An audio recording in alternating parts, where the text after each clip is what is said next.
ത്രിയേക ദൈവത്തിൻ്റെ വലിയ തിരുനാമത്തിന് മഹത്വമുണ്ടായിരിക്കട്ടെ. ഏറ്റവും ആദരണീയനായിരിക്കുന്ന റംബാശൻ, പ്രിയ മാതാപിതാക്കളെ, സഹോദരങ്ങളെ, പ്രാർത്ഥനയോടെ ഉപവാസത്തോടെ തിരുവചന ധ്യാനത്തിനായി ഈ അതിപരിശുദ്ധ ആലയത്തിലേക്ക് കടന്നു വന്നിരിക്കുന്ന എല്ലാ പ്രിയപ്പെട്ടവരുമേയും ഈ മധ്യാഹ്നമെടുക്കുന്ന വേളയിൽ നമ്മുടെ മനസ്സുകളെ, നമ്മുടെ ഹൃദയങ്ങളെ ഒരു നിമിഷം ദൈവസന്നിധിയിൽ സമർപ്പിക്കാം. സമാധാനത്തിൻ്റെ അന്തരീക്ഷത്തിൽ അനുഗ്രഹങ്ങളും ആശ്വാസവും പ്രാപിക്കുവാൻ ഈ പകൽ അവിടുന്ന് ഞങ്ങൾക്കൊരുക്കി തന്ന വലിയ കൃപയെ നന്ദിയോടെ സ്തുതിച്ചുകൊണ്ട് ദൈവമുമ്പാകെ നമുക്ക് തലവണക്കാം. ഇത്രത്തോളമെന്നെ കൊണ്ടുവന്നിടുവാൻ ഞാനുമൻ കുടുംബവും എന്തുള്ളോ, ഇത്രത്തോളമെന്നെ കൊണ്ടുവന്നിടുവാൻ ഞാനുമൻ കുടുംബവും എന്തുള്ളോ, ഇത്ര നന്മകൾ ഞങ്ങളനുഭവിപ്പാൻ എന്തുള്ളൂ യോഗ്യത നിൻ മുൻപിൽ, ഇത്ര നന്മകൾ ഞങ്ങളനുഭവിപ്പാൻ എന്തുള്ളൂ യോഗ്യത നിൻ മുൻപിൽ, ഇത്രത്തോളമെന്നെ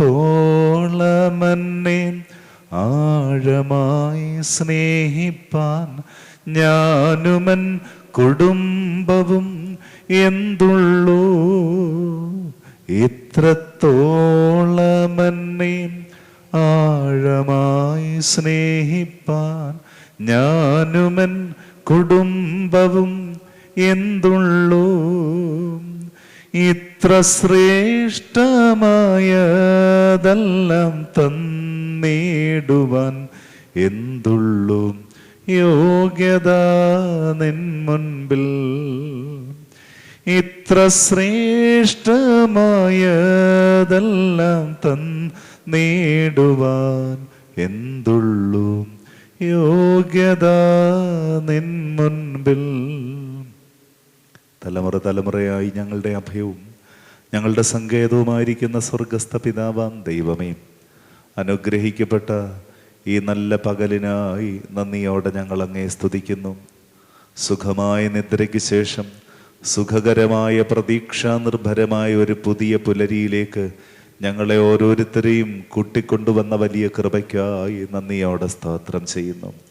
നാഥ, ഇത്ര അത്ഭുതകരമായി ഓരോ നിമിഷവും ഓരോ ദിവസവും അവിടുത്തെ ഉള്ളംകരത്തിൽ ഞങ്ങളെ കാത്തു പരിപാലിക്കുന്നതിനാൽ നന്ദിയോടെ സ്തുതി. ഒരു ദുഷ്ടനടുക്കാതെ, ശത്രു തൊടാതെ, മരണത്തിൽ നിന്നും വീഴ്ചയിൽ നിന്നും നാശത്തിൽ നിന്നും ഞങ്ങളുടെ പ്രാണനെ നീ കാത്തു പരിപാലിക്കുന്നതിനാൽ നന്ദിയോടെ സ്തോത്രം ചെയ്യുന്നു. ഞങ്ങളിവിടെ ആയിരിക്കുമ്പോൾ ഞങ്ങൾ തിരിച്ചറിയുന്നു, ഞങ്ങളിവിടെ ആയിരിക്കുന്നത് ഞങ്ങളുടെ കൃപ കൊണ്ടല്ല, ഞങ്ങളുടെ കഴിവ് കൊണ്ടല്ല, ഞങ്ങളുടെ ശ്രേഷ്ഠത കൊണ്ടല്ല, പിന്നെയോ നിന്റെ കൃപയൊന്നുകൊണ്ട് മാത്രമാണല്ലോ നാഥ. ഓരോ നിമിഷവും, ഓരോ ജീവിതവും, ഓരോ ദിവസവും, ഓരോ കാൽവെപ്പിലും നിന്റെ കൃപ ഞങ്ങളുടെ ജീവിതത്തിന് ആവശ്യമായിട്ടുണ്ടല്ലോ. നിന്റെ കൃപയിൽ നിന്ന് ഞങ്ങളെ തള്ളിക്കളയരുതേ, ഉപേക്ഷിക്കരുതേ. കൃപയുടെ വാതിൽ ഞങ്ങളുടെ നേരെ അടയ്ക്കുകയും അരുതേ എന്ന് പ്രാർത്ഥിക്കുന്നു. ജീവിതത്തിൽ നിറഞ്ഞു വരുന്ന പ്രതിസന്ധികളും പ്രയാസങ്ങളും, ജീവിതത്തെ വല്ലാതെ മഥിക്കുന്ന ഭാരങ്ങളും പ്രശ്നങ്ങളുമായി ഈ പകലിൽ അവിടുത്തെ പാദപീഠത്തിലേക്ക്, പരിശുദ്ധ പരിമല തിരുമേനിയുടെ കബറിടത്തിലേക്ക് ഞങ്ങൾ അടുത്ത് വരുമ്പോൾ ആശ്വാസത്തിന് വേണ്ടിയാണല്ലോ നൊമ്പരത്തോടെ അടുത്ത് വന്നിരിക്കുന്നത്. സമാധാനത്തിനും സന്തോഷത്തിനും വേണ്ടിയിട്ടാണല്ലോ ഉള്ളം നൊന്ത് തിങ്ങുന്ന വേദനകളുമായി അവിടുത്തെ സന്നിധിയിലേക്ക് അടുത്ത് വന്നിരിക്കുന്നത്. ഞാൻ നിങ്ങളെ അനാഥരായി വിടുകയില്ല, ഞാൻ നിങ്ങളെ തള്ളിക്കളയുകയില്ല, ഉപേക്ഷിക്കുകയില്ല എന്നരുളിയ നല്ല ദൈവമേ, ഞങ്ങളുടെ സങ്കടയാചന ശബ്ദം അവിടുന്ന് കേൾക്കണമേ. ഞങ്ങളുടെ ഹൃദയത്തിൻ്റെ നൊന്തുപിടച്ചിൽ അവിടുന്ന് കാണണമേ. അവിടുന്ന് ഒരു വാക്ക് കൽപ്പിച്ചാൽ ഞങ്ങളുടെ വേദനകൾ അകന്നു പോകുമല്ലോ. ഈ പകലിൽ തിരുവചനത്തിൽ നിന്നും അവിടുന്ന് ഞങ്ങളോട് സംസാരിക്കണമേ എന്ന് പ്രാർത്ഥിക്കുന്നു. നാഥ, നിന്റെ വചനം ജീവനാണല്ലോ, നിന്റെ വചനം ശക്തിയാണല്ലോ, നിന്റെ വചനം ചൈതന്യമുള്ളതാണല്ലോ. നാഥ, നാശകരമായ ഞങ്ങളുടെ ആത്മാവിനെ ജീവന്റെ വചനത്താൽ പുതുക്കണമേ എന്ന് പ്രാർത്ഥിക്കുന്നു. നാഥ, ബലഹീനമായ ഞങ്ങളുടെ ആത്മാവിനെ ജീവന്റെ വചനത്താൽ ശക്തിപ്പെടുത്തണമേ എന്ന് പ്രാർത്ഥിക്കുന്നു. നാഥ, ഇരുളുമൂടിയ പാപാന്ധകാരത്തിനടിമയായ ഞങ്ങളുടെ ജീവിതത്തെ ചൈതന്യമുള്ള വചനത്താൽ പ്രകാശിപ്പിക്കണമേ എന്ന് പ്രാർത്ഥിക്കുന്നു. അല്പസമയം അവിടുത്തെ പാദപീഠത്തിൽ ഞങ്ങൾ ഇരിക്കട്ടെ. നിന്റെ കൃപയാൽ ഞങ്ങളെ പൊതിയണമേ. ഞങ്ങളുടെ ചിന്തകളും ആലോചനകളും നിനക്ക് ഹിതകരമായിരിക്കാൻ തക്കവണ്ണം പരിശുദ്ധാത്മാവിനാൽ അതിനെ നിയന്ത്രിച്ചു കൊള്ളണമേ. ഞങ്ങളുടെ വാക്കും പ്രവൃത്തിയും തിരുമുമ്പാകെ പ്രസാദകരമായ ഒരു യാഗം പോലെയായി തീരണമേ എന്ന് പ്രാർത്ഥിക്കുന്നു. ഇത് കേവലം ഒരു മനുഷ്യന്റെ ശബ്ദമല്ല, എൻ്റെ ദൈവത്തിൻ്റെ ശബ്ദമാണ്. എന്നെക്കുറിച്ചുള്ള എൻ്റെ ദൈവത്തിൻ്റെ ആലോചനയാണ്, അരുളപ്പാടാണെന്ന് തിരിച്ചറിയുവാൻ, മനസ്സ് പുതുക്കി രൂപാന്തരപ്പെടുവാൻ അവിടുത്തെ പാദപീഠത്തിലായിരിക്കുന്ന ഞങ്ങളെ അനുഗ്രഹിക്കണമേ. നാഥ, ജീവിതത്തിൽ രണ്ടറ്റവും കൂട്ടുമുട്ടിക്കുവാൻ ഏറെ പ്രയാസപ്പെടുമ്പോൾ, ഓരോ ദിവസവും ആശങ്കയുടെ ഇരുൾ ഞങ്ങളുടെ ജീവിത നൗകയുടെ നേരെ ആഞ്ഞടിക്കുമ്പോൾ, പ്രതിസന്ധികളുടെ തിരമാലകൾ അടിക്കടെ ഒന്നൊന്നായി ഞങ്ങളുടെ ജീവിത നൗകയെ വിഴുങ്ങുവാൻ വായ് പിളർത്തുമ്പോൾ, ഭയപ്പെടേണ്ട, ഞാൻ നിന്നോട് കൂടെയുണ്ട്. ഭ്രമിച്ചു നോക്കേണ്ട, ഞാൻ നിന്റെ ദൈവമാകുന്നു എന്നരുളി ചെയ്ത നല്ല ദൈവമേ, നിന്റെ കരം പിടിച്ച് ഈ പ്രതിസന്ധി അതിജീവിപ്പാൻ ഞങ്ങളെ സഹായിക്കണമേ. നാഥ, ഞങ്ങളുടെ ജീവിതത്തിൽ ദൈവമുണ്ട് എന്നുള്ള പ്രത്യാശ സകല പ്രശ്നങ്ങളെയും തരണം ചെയ്യുവാൻ ഞങ്ങളെ സഹായിക്കണമേ എന്ന് പ്രാർത്ഥിക്കുന്നു. വാർദ്ധക്യത്തിലായവർക്ക് ധൈര്യവും പ്രത്യാശയും സമാധാനവും നൽകണമേ. കുടുംബജീവിതം നയിക്കുന്നവർക്ക് ദീർഘവീക്ഷണവും പരിപാകതയും പരിശുദ്ധിയും സന്തോഷകരമായ ജീവിതവും നൽകണമേ. അധ്വാന മേഖലകൾ അനുഗ്രഹിക്കപ്പെടണമേ. ഞങ്ങളുടെ യൗവനക്കാർ ദൈവഭക്തിയിലും മാതൃകയിലും വളർത്തപ്പെടണമേ. ശിശുക്കളും പൈതങ്ങളും ദൈവകൃപയിൽ പരിലാളിക്കപ്പെടണമേ. നല്ല ബുദ്ധിയും നല്ല വിജയവും അവർക്ക് നൽകണമേ. അനാഥരുണ്ട്, വിധവമാരുണ്ട്, കരുണയോടെ കാത്തുകൊള്ളണമേ. വിദൂരങ്ങളിൽ കഴിയുന്നവരെ നാഥ, അവിടുത്തെ വലതുകരത്താൽ വഴി നടത്തണമേ. അവരുടെ വഴിയാത്ര ശുഭകരമാകണമേ. അവരുടെ പ്രവർത്തനയിടങ്ങളെ അനുഗ്രഹിക്കണമേ. പ്രത്യേകിച്ച് ആവശ്യഭാരത്താൽ വലയുന്ന അനവധി പേരുണ്ടല്ലോ. ഒരു തൊഴിലിന് വേണ്ടി തിരുസാന്നിധ്യം കൂടെ ഇരിക്കണമേ. ഒരു വിവാഹത്തിന് വേണ്ടി അനുഗ്രഹിക്കപ്പെട്ട ജീവിതം ഒരുക്കണമേ. നാഥ, രോഗാവസ്ഥയിൽ കഴിയുന്നവർ സൗഖ്യവും ആശ്വാസവും അവരിൽ പകരണമേ. സാമ്പത്തിക പ്രതിസന്ധി അനുഭവിക്കുന്നവർ, കടഭാരത്താൽ വലയുന്നവർ, തിരുസാന്നിധ്യം അവരോട് കൂടെ ഇരിക്കണമേ. നല്ല വഴി നീ അവർക്കൊരുക്കണമേ. കണ്ണുനീർ തൂകുമ്പോൾ മനസ്സലിയുന്നവനെ മനസ്സലിയണമേ. കരുണ തോന്നണമേ. ജീവിതത്തിലെ ദുസ്വഭാവങ്ങൾക്ക് അടിമപ്പെട്ട് മദ്യം, മയക്കുമരുന്നിന് മൂലം പ്രയാസം അനുഭവിക്കുന്ന അനവധി കുടുംബങ്ങളുണ്ടല്ലോ. പ്രത്യാശയും ആശ്വാസവും ധൈര്യവും നൽകണമേ. നാഥ, ഈ കൂടിവരവും ഈ സമർപ്പണവും ഈ തിരുവചന ധ്യാനവും സമാധാനത്തിനാകണമേ, അനുഗ്രഹത്തിനാകണമേ, നിത്യജീവന് കാരണമാകണമേ. ഞങ്ങൾ നിനക്കും പുത്രനമ്പുരാനും പരിശുദ്ധ റൂഹായിക്കും സ്തുതിയും സ്തോത്രവും സമർപ്പിക്കുവാനായിട്ട് തന്നെ. ആമേൻ. ത്രിയേക ദൈവത്തിൻ്റെ വലിയ തിരുനാമത്തിന് മഹത്വം ഉണ്ടായിരിക്കട്ടെ. വീണ്ടും ഒരിക്കൽ കൂടിയും ഈ അതിപരിശുദ്ധ ആലയത്തിൽ ശാന്തി നിറഞ്ഞു നിൽക്കുന്ന, അതിലുപരി പരിശുദ്ധ പരിമല തിരുമേനിയുടെ ശോഭ കളിയാടുന്ന ഈ ദേവാലയത്തിൽ നിങ്ങളുമൊപ്പം തിരുവചനത്തിൻ്റെ മർമ്മങ്ങളെ ധ്യാനിക്കുവാൻ, ഗ്രഹിക്കുവാൻ ദൈവം തമ്പുരാൻ തന്ന വലിയ കൃപയെ നന്ദിയോടെ സ്തോത്രം ചെയ്യുന്നു. അല്പസമയത്തെ ചിന്തയ്ക്കും ധ്യാനത്തിനുമായിട്ട് തിരഞ്ഞെടുത്തിരിക്കുന്ന വിശുദ്ധ വേദഭാഗം ഉൽപ്പത്തി പുസ്തകം 12-ാം അധ്യായം, ആ അധ്യായത്തിലെ 2-ാം വാക്യം. ഞാൻ നിന്നെ വലിയൊരു ജാതിയാക്കും, ഞാൻ നിന്നെ അനുഗ്രഹിച്ച് നിന്റെ പേർ വലുതാക്കും, നീ ഒരു അനുഗ്രഹമായിരിക്കും. ഞാൻ നിന്നെ വലിയൊരു ജാതിയാക്കും, ഞാൻ നിന്നെ അനുഗ്രഹിച്ച് നിന്റെ പേർ വലുതാക്കും, നീ ഒരു അനുഗ്രഹമായിരിക്കും. അധ്യായം പറഞ്ഞപ്പോഴേ അതിലെ കഥാപാത്രം ആരാണെന്ന് ഏവർക്കും ഭംഗിയായി മനസ്സിലായിട്ടുണ്ട്. നമുക്കെല്ലാവർക്കും സുപരിചിതമായ ഒരു വേദഭാഗമാണ് ഞാൻ ഇവിടെ വായിച്ചത്. സ്വാഗതവാക്കുകൾ പറഞ്ഞപ്പോൾ പോളച്ചൻ പറഞ്ഞ ഒരു സംഭവം നിങ്ങളെല്ലാവരുടെയും ഹൃദയത്തെ ഇങ്ങനെ മഥിച്ചുകൊണ്ടിരിക്കുകയാണ്. കഴിഞ്ഞ ദിവസം എൻ്റെ ഒരു സ്നേഹിതൻ വിളിച്ചു പറഞ്ഞു, അദ്ദേഹം വിദൂരത്ത് ജോലി ചെയ്യുന്ന ആളാണ്, വെളിയിൽ ജോലി ചെയ്യുന്ന ആളാണ്. അദ്ദേഹം സമ്പാദ്യങ്ങൾ മുഴുവൻ മക്കൾക്ക് വേണ്ടി കരുതി വെക്കുന്നയാളാണ്. കാരണം അദ്ദേഹത്തിന് ശാരീരികമായ പ്രയാസങ്ങളൊക്കെ ഉണ്ട് എങ്കിലും മക്കളുടെയൊക്കെ പഠിത്തം, ആ കാര്യങ്ങൾക്കൊക്കെ വേണ്ടി ഏറെ അധ്വാനിച്ചു കൊണ്ടിരിക്കുകയാണ്. നാട്ടിൽ അദ്ദേഹം പറയാറുണ്ട്, ഞാൻ നാട്ടിൽ ഈ ഒരു 15 വർഷത്തിനുള്ളിൽ ഒരു 10 മാസം പോലും തികച്ചു നിന്നിട്ടില്ല എന്നൊക്കെ പറയാറുണ്ട്. കാരണം അധിക സമയം അധ്വാനത്തിലാണ്. അപ്പോൾ ഈ സംഭവം സോഷ്യൽ മീഡിയയിലൂടെ കണ്ടിട്ട്, അതായത് ഒരമ്മയും ഒരു മകൾ വിഷം കൊടുത്തു കൊന്നു എന്നുള്ള വലിയ വാർത്ത, പിതാവിനെയും കൊല്ലാൻ ശ്രമിച്ചതാണ്.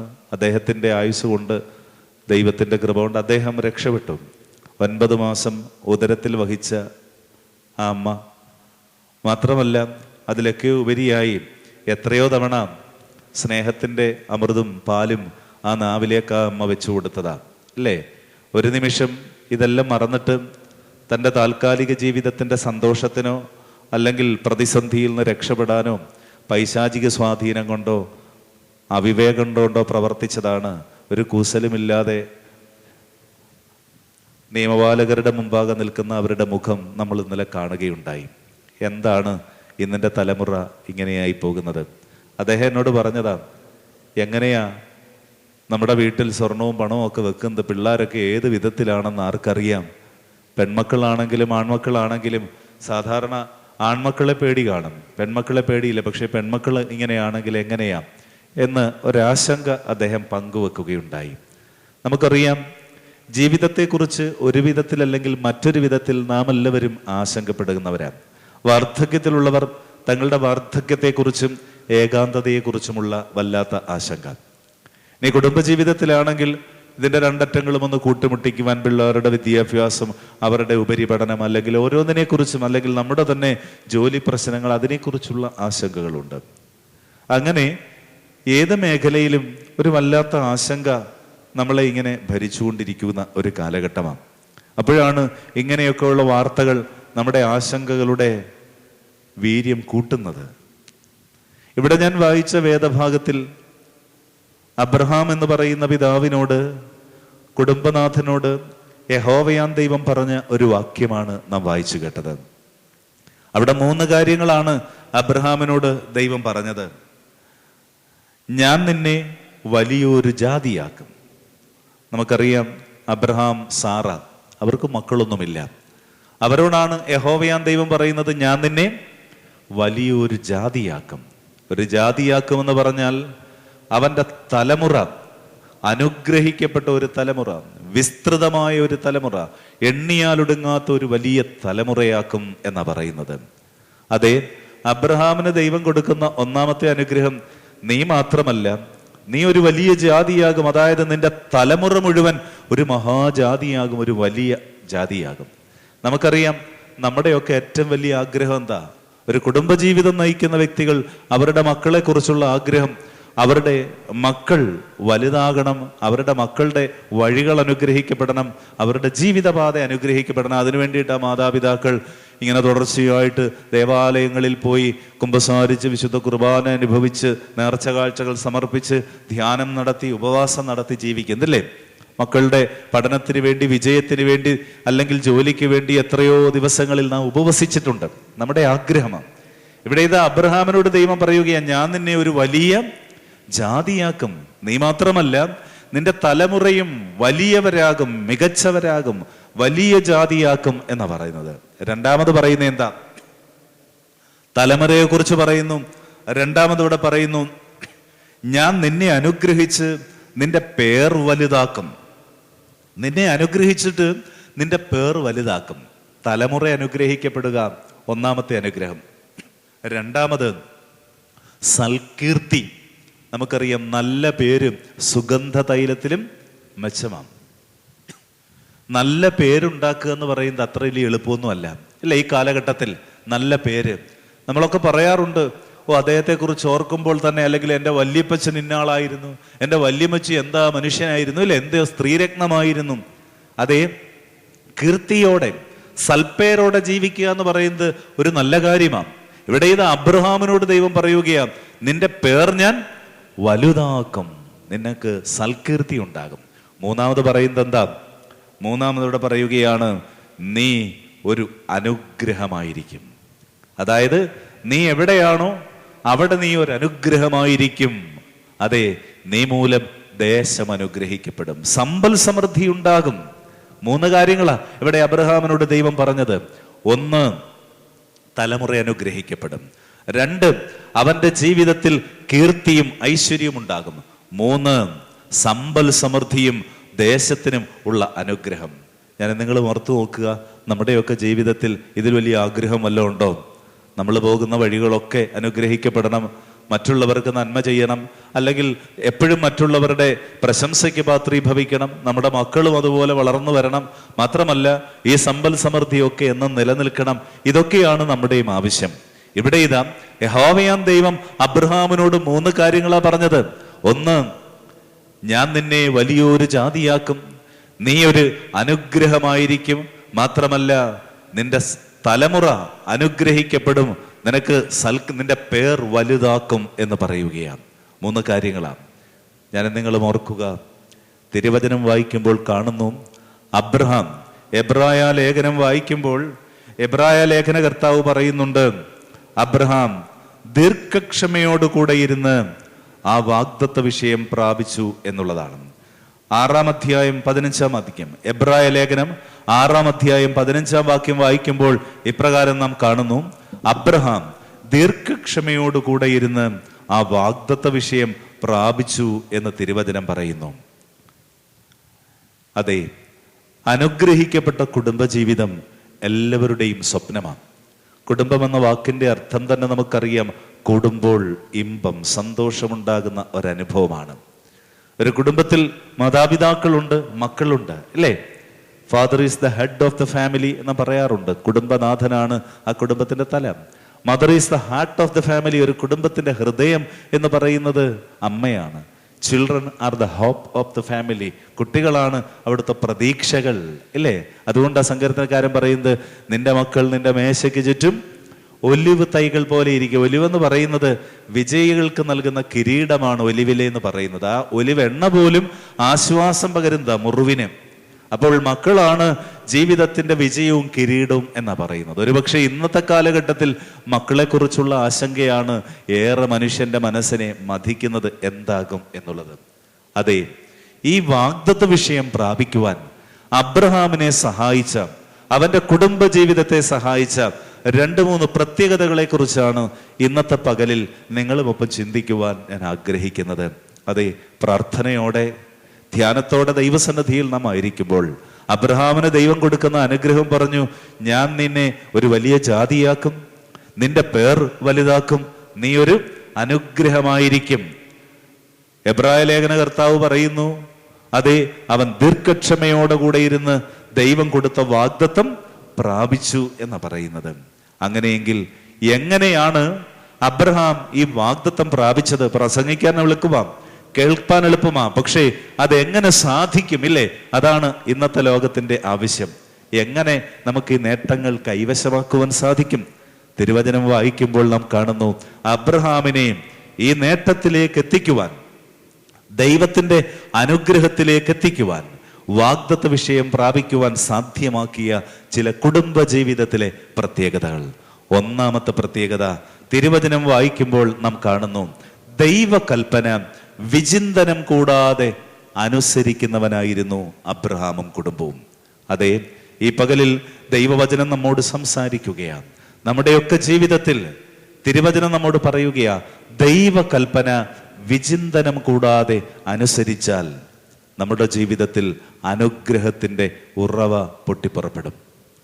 അനുസരിച്ചാൽ അനുഗ്രഹമുണ്ടാകുമെന്നാ പറയുന്നത്. പ്രത്യേകിച്ച് ഇസ്രായേൽ മക്കളോട് ദൈവം തമ്പുരാൻ പറയുന്നുണ്ട്, ഈ കൽപ്പന ഞാൻ നിങ്ങളുടെ കണ്ണിന് മുമ്പിൽ വെച്ചിരിക്കുകയാ, ഇത് നിങ്ങൾ അനുസരിച്ചാൽ നിങ്ങൾക്ക് അനുഗ്രഹമുണ്ടാകും എന്നാ പറയുന്നത്. അനുസരണം അനുഗ്രഹത്തിന്റെ മുന്നോടിയാണ്. അതുകൊണ്ടാണ് 10 കൽപ്പനയിൽ പറയുന്നത്, നിനക്ക് നന്മയുണ്ടാകാൻ, അതെ, നീ ദീർഘക്ഷമയോടെ ഇരിപ്പാൻ, നിന്റെ മാതാപിതാക്കളെ ബഹുമാനിക്കണം. നിനക്ക് നന്മയുണ്ടാകണമെങ്കിൽ ദീർഘായുസോടുകൂടി ഇരിക്കണമെങ്കിൽ, നന്മയും ദീർഘായുസും വേണമെങ്കിൽ നിന്റെ മാതാപിതാക്കളെ ബഹുമാനിക്കണം, അനുസരിക്കണം. മാത്രമല്ല സദൃശ്യവാക്യാരം പറയുന്നുണ്ട്, അനുസരിക്കാത്ത കണ്ണിനെ തോട്ടരികത്തെ കാക്ക കൊത്തിക്കളയും. ദൈവശിക്ഷയാ സൂചിപ്പിക്കുന്നത്. അനുസരണം അനുഗ്രഹത്തിന്റെ മുന്നോടിയാ, അത് മറന്നു പോകരുത്. കടമപ്പെട്ടവരെ അനുസരിക്കുവാൻ നമുക്ക് കടമയുണ്ട്. മാതാപിതാക്കളാണെങ്കിലും ഗുരുക്കന്മാരാണെങ്കിലും ചുമതലപ്പെട്ടവരാണെങ്കിലും അവരെ അനുസരിക്കുക എന്നുള്ളതാണ് നമ്മുടെ ജീവിതത്തിലെ അനുഗ്രഹത്തിന്റെ ആദ്യ പടി. ഒരുപക്ഷെ ഇന്നിൻ്റെ ഈ കാലഘട്ടം അനുസരണം എന്ന് പറയുന്നത് അല്പ പ്രയാസമുള്ള ഒരു കാലഘട്ടമാണ്. കുഞ്ഞുങ്ങളെ പോലും ഒന്ന് നേരെ നടത്താൻ വലിയ പാടാ മാതാപിതാക്കൾക്ക്, ഇല്ലേ? പലപ്പോഴും ഓരോ ദിവസവും ഓരോ വീട്ടിലും ചെല്ലുമ്പോൾ ഓരോ ആശങ്കകളാ. എന്ത് ചെയ്യാം, അവനോട് പറഞ്ഞാൽ കേൾക്കുകയില്ല. ഒന്ന് മുഷിഞ്ഞൊന്ന് പറയാൻ പറ്റുകയില്ല കുഞ്ഞുങ്ങളോട് ഇന്നത്തെ കാലഘട്ടത്തിലല്ലേ. അല്പം ദേഷ്യപ്പെട്ട് പറഞ്ഞാൽ എന്ത് സംഭവിക്കുമെന്ന് അറിഞ്ഞുകൂടാ, മാതാപിതാക്കൾക്ക് പേടിയാ, അല്ലേ? പഠിച്ചുകൊണ്ടിരുന്ന സമയത്ത് മൊബൈൽ ഉപയോഗിച്ച് കുട്ടിയെ വഴക്ക് പറഞ്ഞതിനാണ് 7ാം ക്ലാസ്സുകാരൻ കയറി ആത്മഹത്യ ചെയ്തത്. അതുകൊണ്ട് മുഖം കറുത്ത് കുഞ്ഞുങ്ങളോട് പറയാൻ പോലും പേടിയാ. അതുകൊണ്ട് അവരെ അവരുടെ വഴിക്കങ്ങ് വിട്ടേക്കാം എന്നുള്ള ചിന്തയാണ്. ഇവിടെ തിരുവചനം പറയുന്നു, ദൈവകൽപ്പന വിചിന്തനം കൂടാതെ അനുസരിച്ചവനായിരുന്നു അബ്രഹാം. അനവധി ഉദാഹരണങ്ങൾ അബ്രഹാമിന്റെ ജീവിതത്തിലുണ്ട്. അബ്രഹാം മാതാപിതാക്കളോടൊപ്പം സുഖമായി ഒരിടത്ത് താമസിച്ചുകൊണ്ടിരിക്കുകയാണ്. ധാരാളം ആടുമാടുകളുണ്ട്, ദാസന്മാരും ഭൃത്യന്മാരും അനവധിയുണ്ട്. അങ്ങനെ സന്തോഷത്തോടെ കഴിഞ്ഞപ്പോഴാണ് ഉൽപ്പത്തി പുസ്തകം 12-ാം അധ്യായം 1-ാം വാക്യം വായിക്കുമ്പോൾ നാം കാണുന്നുണ്ട്, ദൈവം അബ്രഹാമിനെ വിളിച്ചു, അബ്രഹാമേ, ഞാൻ നിന്നെ കാണിപ്പാനിരിക്കുന്ന ദേശത്തേക്ക് നീ പുറപ്പെടണം. ഞാൻ നിന്നെ കാണിപ്പാനിരിക്കുന്ന ദേശത്തേക്ക് നീ പുറപ്പെടണം. നിന്റെ വീട് വിട്ട് നിന്റെ ചാർച്ചക്കാരെ ഉപേക്ഷിച്ച് ഞാൻ നിന്നെ കാണിപ്പാനിരിക്കുന്ന ദേശത്തേക്ക് പുറപ്പെടണം. എന്നിട്ടാണ് ദൈവം അബ്രഹാമിനോട് പറഞ്ഞത്, ഞാൻ നിന്നെ ഒരു വലിയ ജാതിയാക്കും, നിന്റെ പേർ വലുതാക്കും, നീ ഒരു അനുഗ്രഹമായിരിക്കും എന്ന് പറഞ്ഞത്. ഈ വാക്ക് കേട്ട അബ്രഹാം മറ്റെല്ലാം മറന്ന് തന്റെ കുടുംബവുമൊത്ത്, അതെ, അവനോടൊപ്പം സഹോദരപുത്രനായ ലോത്തും ചേർന്നു എന്ന് പറയുന്നത്. ദൈവകൽപ്പന അനുസരിച്ച് ദൈവത്തെ അനുഗമിച്ചു എന്ന് തിരുവചനം പറയുന്നു. അതെ, 75 വയസ്സായപ്പോഴാണ് അബ്രഹാമിന്റെ വിളി ദൈവം കേട്ട്, അബ്രഹാം ദൈവത്തിന്റെ വിളി കേട്ട് അവനെ അനുസരിക്കുന്നത്, അവനെ അനുഗമിക്കുന്നത്. ഒരുപക്ഷെ അത്രയും കാലത്തെ അധ്വാനങ്ങളുണ്ട്, ഭൂമി ധാരാളമുണ്ട്, വിളവുകൾ ധാരാളമുണ്ട്, ആ സ്ഥലത്തുള്ള ബന്ധങ്ങൾ അനവധിയ, മാതാപിതാക്കളുണ്ട്.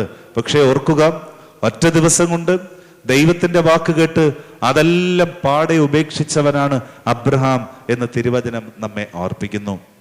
അതെ, ദൈവകൽപ്പന വിചിന്തനം കൂടാതെ അനുസരിക്കുകയായിരുന്നു അബ്രഹാം. അത് മാത്രമല്ല, അബ്രഹാമിന്റെ അനുസരണം, ദൈവകൽപ്പന അനുസരിക്കുന്ന അനവധി ഉദാഹരണങ്ങളും സന്ദർഭങ്ങളും തിരുവചനത്തിലുടനീളം കാണുന്നുണ്ട്. അതെ, നമ്മൾ പാടാറുണ്ട്, നിന്റെ ഹീതം പോലെ എന്നെ നിത്യം നടത്തിയിടണമേ,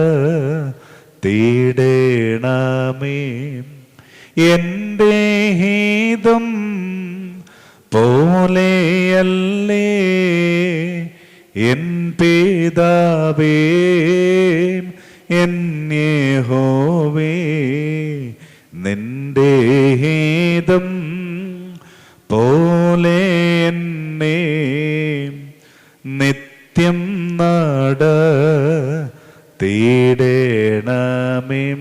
നമ്മളെപ്പോഴും പാടുന്ന പാട്ടാണ്, ദൈവമേ നിന്റെ ഹിതം പോലെ എന്നെ നടത്തണം എന്നുള്ളത്. പക്ഷേ ഞാൻ നിങ്ങളും ആത്മാർത്ഥമായി ഒന്ന് ആലോചിച്ച് നോക്കുക, ദൈവഹിതം അനുസരിച്ചാണോ നമ്മുടെ ജീവിതം എന്ന്? ദൈവകൽപ്പന അനുസരിച്ചാണോ നമ്മുടെ ജീവിതമെന്ന് ഞാനും നിങ്ങളും ഓരോ ദിവസവും ആത്മാർത്ഥമായി ഒന്ന് ആഗ്രഹിക്കണം.